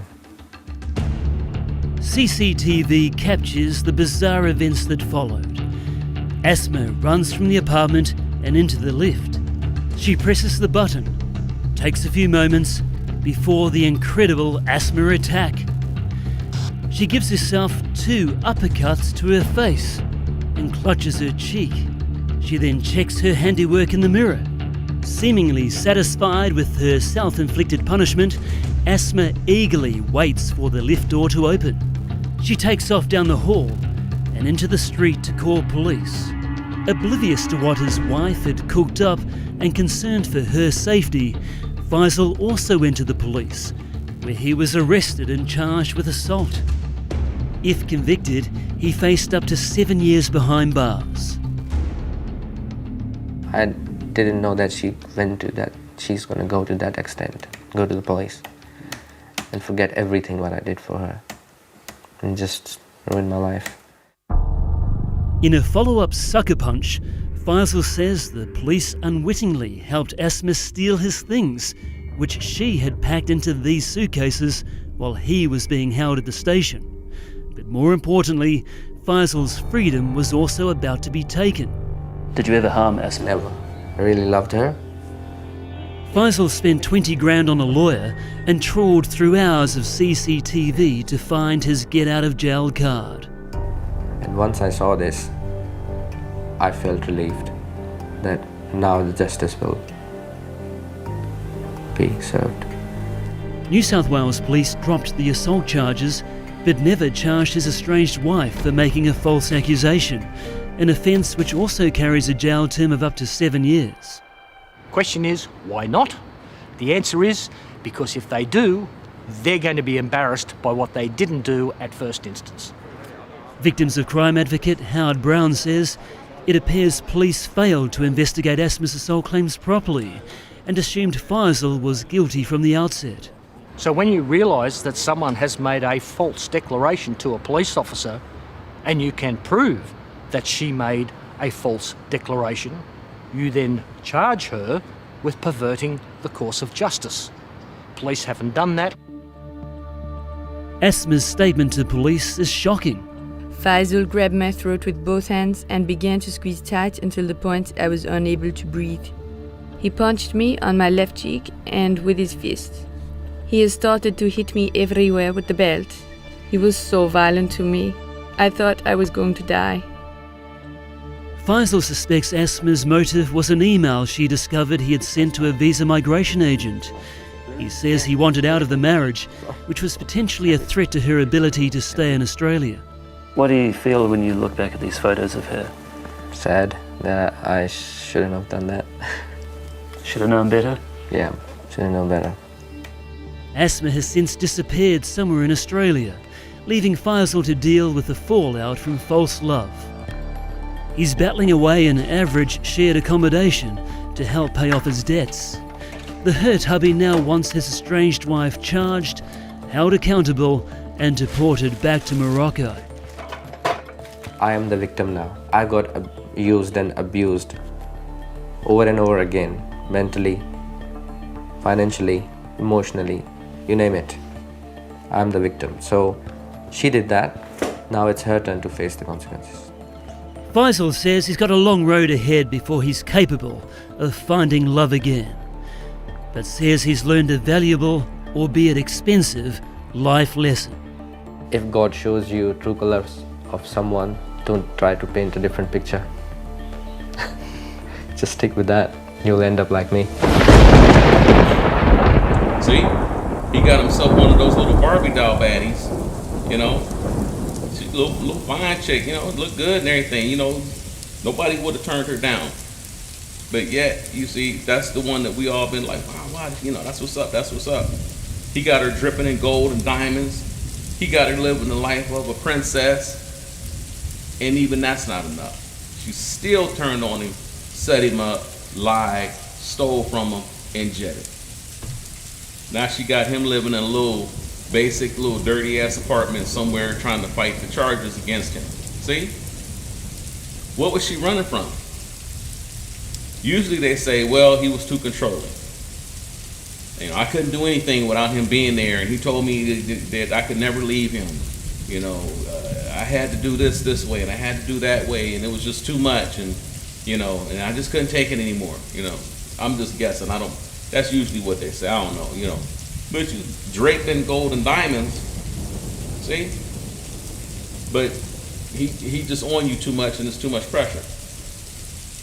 These super rich cats, especially in other countries, they got all kind of rules for their women to follow. He makes me walk 10 feet behind him. He has to pick out my clothes every day. I don't know, you know, what stories that she might tell of what it was like to live with that guy. We don't know what was really going on in their lives. The only thing we do know was that she had to beat herself up to accuse him of doing it. She had to tear the house up to make it look like he tore it up fighting her. See? Every man has different rules and restrictions for their home. We all do. Women have their own requirements as well. All right? The problem is that he may not have told her what he requires from his wife in detail, then maybe even make her sign a notarized, you know, agreement so that she can't say she didn't know. Not that would make a difference, but it's just to cover yourself. You can't say you didn't know. You signed it right here. I told you what was going to be going on. And she said she was okay with it. Then we got into it. Now she got a problem. So, you know, they wouldn't have changed anything, but at least he had some kind of, you know, defense, you know, from a metaphysical type of standpoint, just from a moral standpoint.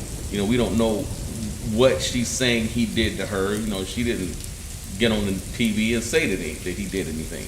But so we only have his version of the story. But you also only have one victim. You only have him and what she did to him. And so, did he do anything to her? We don't know.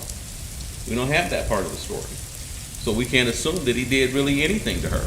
We just saw a spoiled brat that maybe couldn't have her way. She couldn't do whatever she wanted to do any time of the day or night, and so she had a fit and left. That's all we can go by.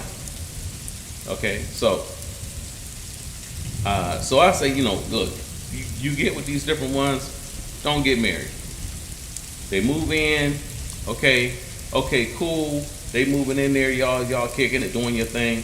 And then if she decides she want to go, then hasta la vista, but you leave it what you came with.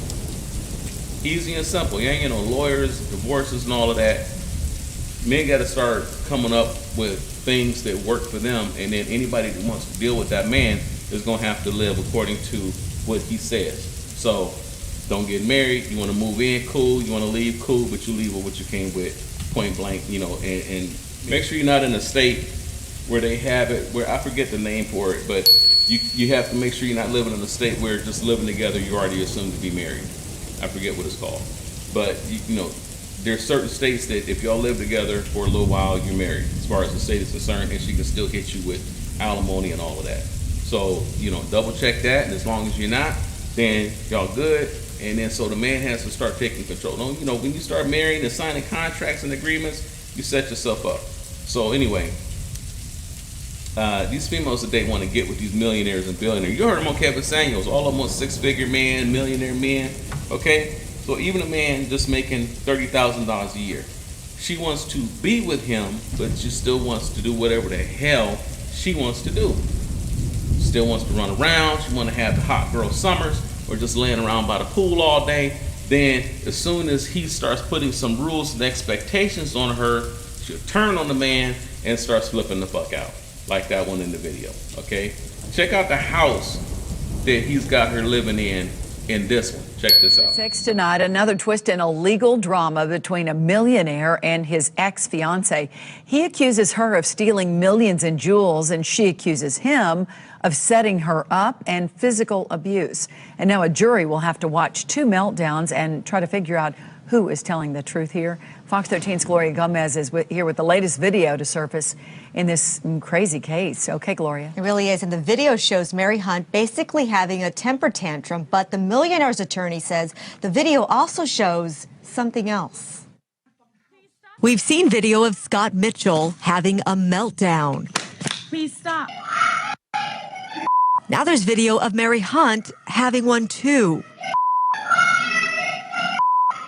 Scott's attorney, Todd Foster, says the video is telling. The explanation for the black eye is very likely different than that.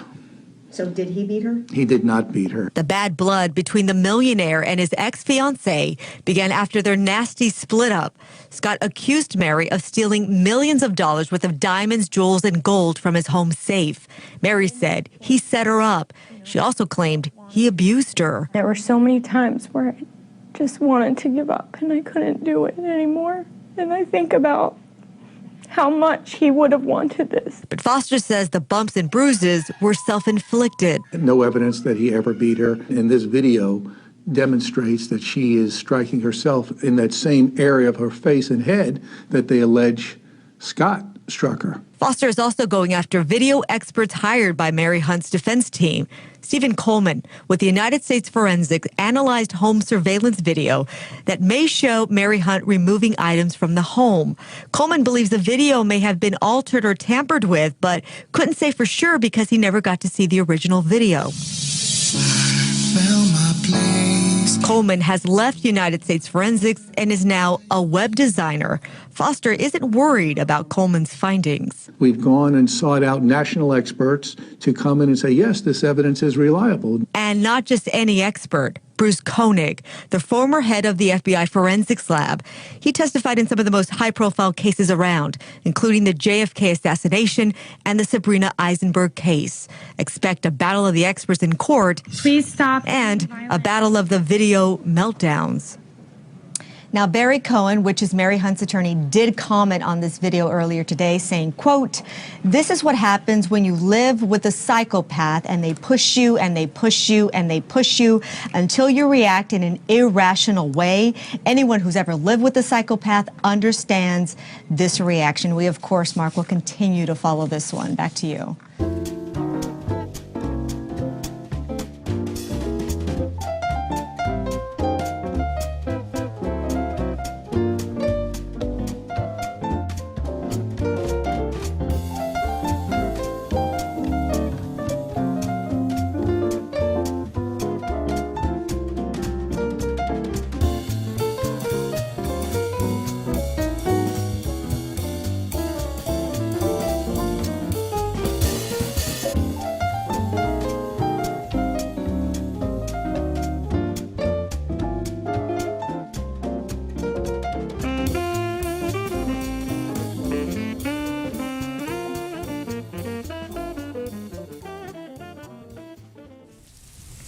See, when you give them everything that they want, that's what they turn into. These spoiled brat children living rich and not getting her way, and she start flipping the fuck out and to the point of beating herself in the head. See what I'm saying? That's crazy. It's insanity, man. It's what you're dealing with. I'm telling you. This is demonic, man. I'm telling you. They turn again. Look how quick she turned on him. Look how she did herself. Look how she set him up. Okay? So, now let me ask you this. How many times have you ever heard about a woman turning against her pimp?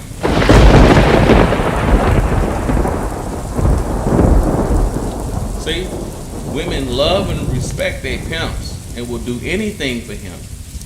They'll even have sex with 40 or 50 men or women or whatever a day, and then give the pimp all the money that they earn from doing it. But then you treat them right, and they turn on the man and ruin his life. But then, they'll just tell him, say, well, he's crazy. Or even I'm telling you this, and they say, oh, he's crazy. He don't know what he's talking about. That's crazy. Okay. I'm gonna let them tell you then. Toxic or boring relationships? Toxic. Toxic for sure. I want to be crying. Keep me on my toes. Like, it's entertaining. What are your thoughts on the expression, women don't care about a man's struggles, they just want to show up at the finish line and pick the winners? I honestly, you said women don't care about a man's struggles? Basically, modern women today don't care about a man's struggles, they just want to show up at the finish line and pick the winners. I think that's true. I think that when they say that, like, the answer to where have all the good men gone is in your 20s.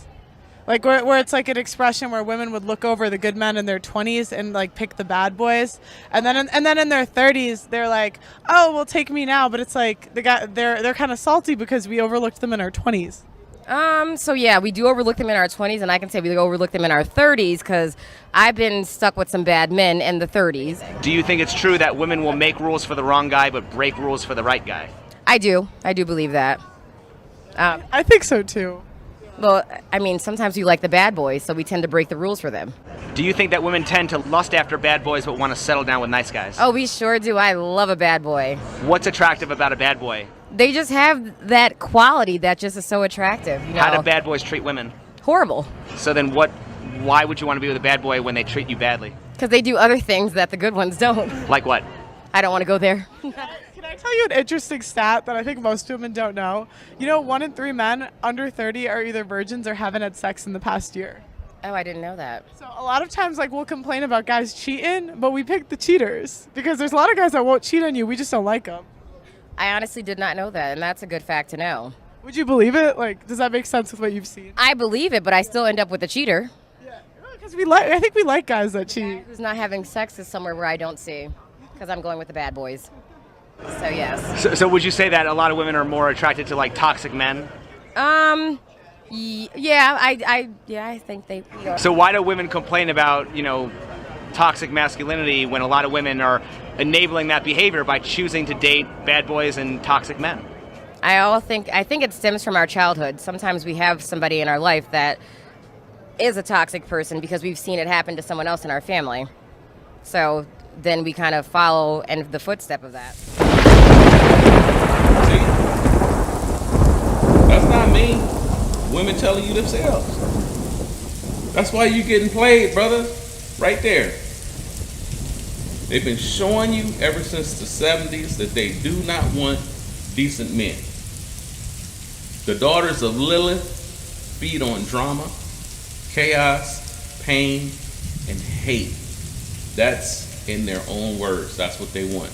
What did she say? She said she make her cry. She wants to be made to cry. She wants to, tear her apart. She wants to go through it.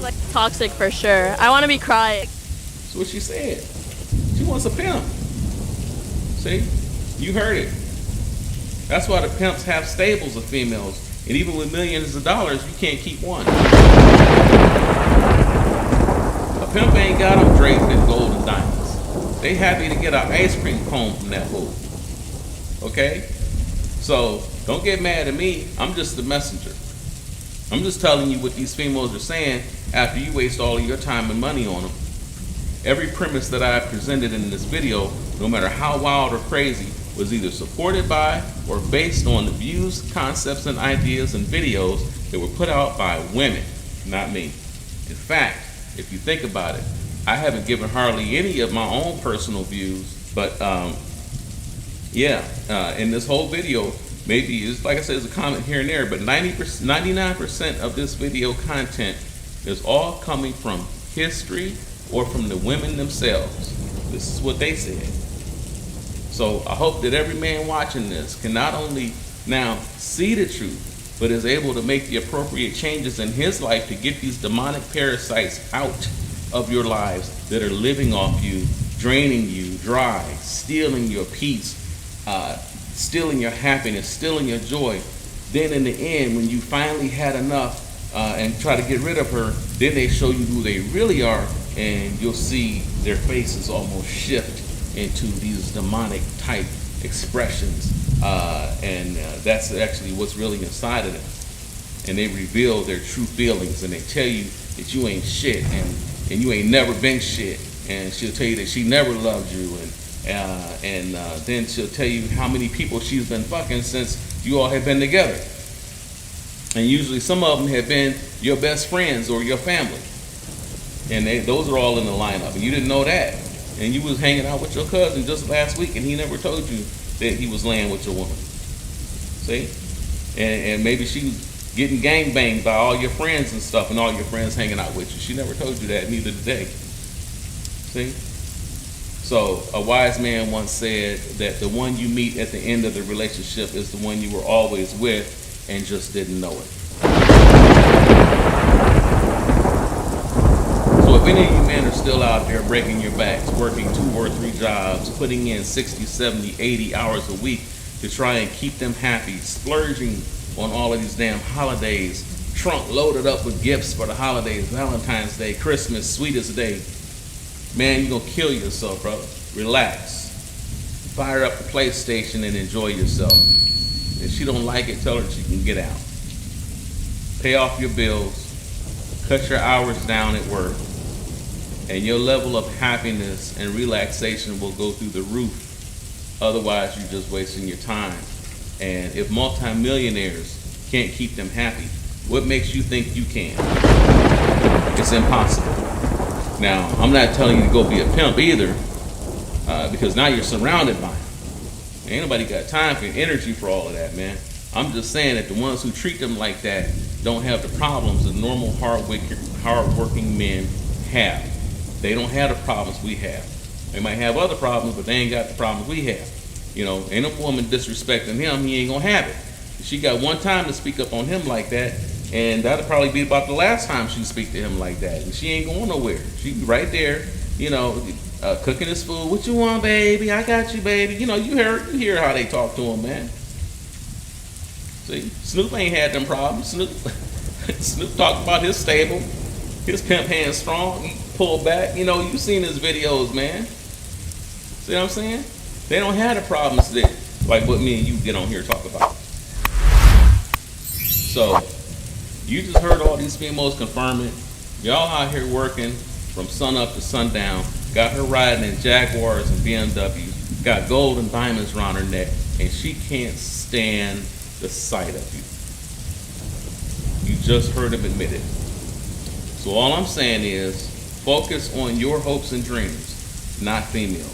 Go write that book you always wanted to write. Start making your own comic books. Go paint that painting you always wanted to paint. Or start working on the drawings for that invention that you have in your head. Watch your stress levels drop like a rock, and watch your levels of joy and happiness go through the roof. One thing personal I can tell you is that not one man that I know of in my whole family has ever died happy and content. All of them worked ridiculous hours and were great providers of their homes and families.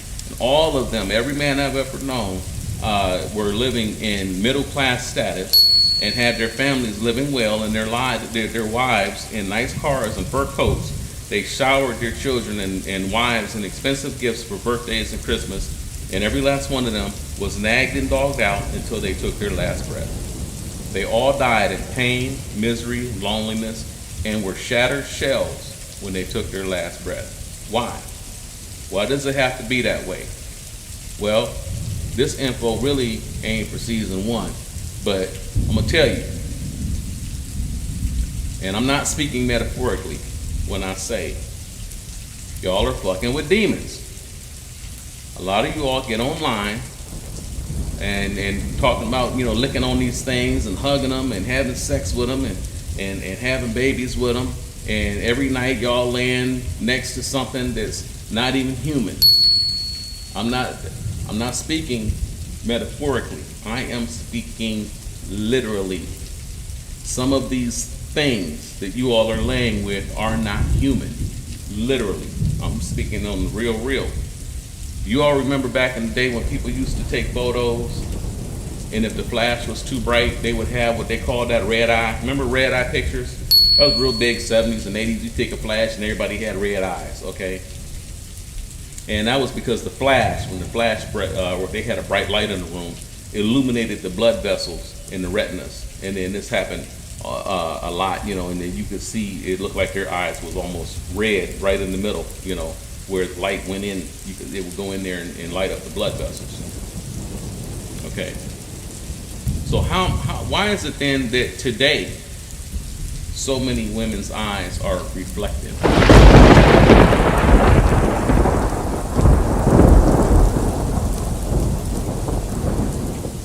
I've seen some guys' photos with this too, but mostly women.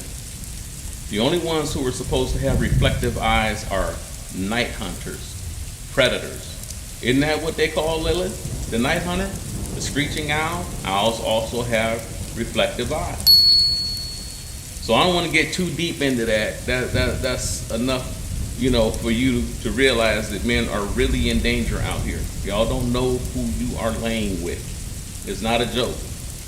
Don't be the next brother to work himself to death for an ungrateful, parasitic demon that has come in and taken his home over, crushed all of his hopes and dreams, and ruined his life. Chill out, relax, take some downtime, and cut off any female that isn't doing anything for you beyond sex and some greasy chicken on Sunday. You deserve better than that. Figure out what you want, and to hell with what she wants. Start thinking about you, brother, for the first time, and get some peace and happiness in your life. When you clean house like that, get ready to spend a lot of time alone. But that's how men used to be more than not. When they were tired of hanging around the rest of their tribe or clan, then they would go out into the wilderness on their own to discover their true purpose in life. They would go build a log cabin with their bare hands and live there. Maybe a wild dog or a wolf or something would show up one day, and that would become his companion and his protector for the rest of his life. It would never leave him. The dog or the wolf would, once they teamed up with that man, that wolf saw him as part of his pack, and that wolf wouldn't go nowhere. That dog wouldn't go nowhere. He'd stay right there with him. Woman long gone. A dog was more loyal. If he had a woman, he only dealt with her to have children with. And in exchange, she was protected from any savages that might harm her if she were on her own. She on her own, she's up for game. Anybody can get hold of her. But she was never the ruler of the home. Now, with all of that said, I got to tell you, and you can already see, that this topic is massive and it spans thousands of years. And it even touches into the occult. This is only part 3, which I had thought was going to be the end of the White Supremacy series. But I can't end it here because in part 2, we're going to drill down and expose exactly when, where, and why black women turned against their men. And now we talked on, and the kind of, I told you how. But next time we're going to look at when they actually signed the contracts with the U.S. government to have him removed from the home. That's not a metaphorical situation. This literally happened. So we're going to look into that the next time. And I was initially going to, it was going to be a part of this video, but it would have been a 4 or 5 hour deal, and that's a bit much even for the Abbott, man, So the other thing we need to explore is, are Lilith's demonic inhuman spawn the only females left out there? Or are there still a few human stragglers that are on the side of men and have no desire to dominate and destroy her man? I'm not talking about the chameleons who are popping up to play the role, trying to get a fool to connect to her so she can destroy him like the other one. Some of them pretend like they're on your side and they're really not. We call it a chameleon. They sound good, they look good, but you touch them and you're done. Okay, they really not there for you, and you can pick up on it. You can pick up on it. Let's listen to them talk. They're not real with it. All right, but some of them are really real with it. So I'm saying, are there still any ride or dies left out there? So we're going to look at all of that and more in the next one. It won't take as long to do this one because I actually did them both at the same time. Because like I said, that was going to be a part of this, so it's really pretty much halfway done already. So I think I'll make that one. Yeah, that one should be the fourth. That fourth one is going to be your Christmas gift. So yeah, let's do that. That one will drop on Sunday, December 25th. So with that said, as the abbot here at the Temple of Shadows, I leave you with my first commandment. Write this down. Always chase your dreams. Never chase women, because once you catch her, your dreams are over. Unless your dream was to have women and children. But be aware that even then, there's an extremely high chance that she can take it all away from you, because this society encourages them to do so. If you want to improve your chances of having a family, consider getting a passport, and relocating to where your new woman is. Do not bring them here, or they will be indoctrinated into becoming another daughter of Lilith. Start your family in another country and stay there. That's your best option if that's what you want. Or simply adopt children and hire a nanny to help nurture them and care for them. In this way, you remove all power from females over your home and family. But if having a woman and children is not your life goal, then stay focused on your hopes and dreams and never trust a big butt and a smile. That girl is poison. Y'all remember that? Belle Biv DeVoe, man. See, the music back in the day used to speak to the brothers and hit them to the game. But the media doesn't speak to brothers like that anymore. See, we used to communicate with each other through music. So once they took that over, the powers that be, and got their claws down into it, took it over, now the music speaks to the women and deals with them. They don't deal with us anymore. So we just out here. So we got to change that. And y'all are making music. Talk to your boys. Talk to your homies. See what I'm saying? Regardless of what anybody else. So you may just stay independent and make music and speak to your people. Speak to the men. Those are the builders of civilization. Those are the cornerstones. Speak to the men, build the men up, and then the society will grow from there. Okay, so we got to speak to each other. Stay on task for your hopes and dreams, brothers. In all my life, I have never ever heard a man complain about accomplishing his dreams and goals, but almost every man in the world has complained about all the problems that they're having with their woman.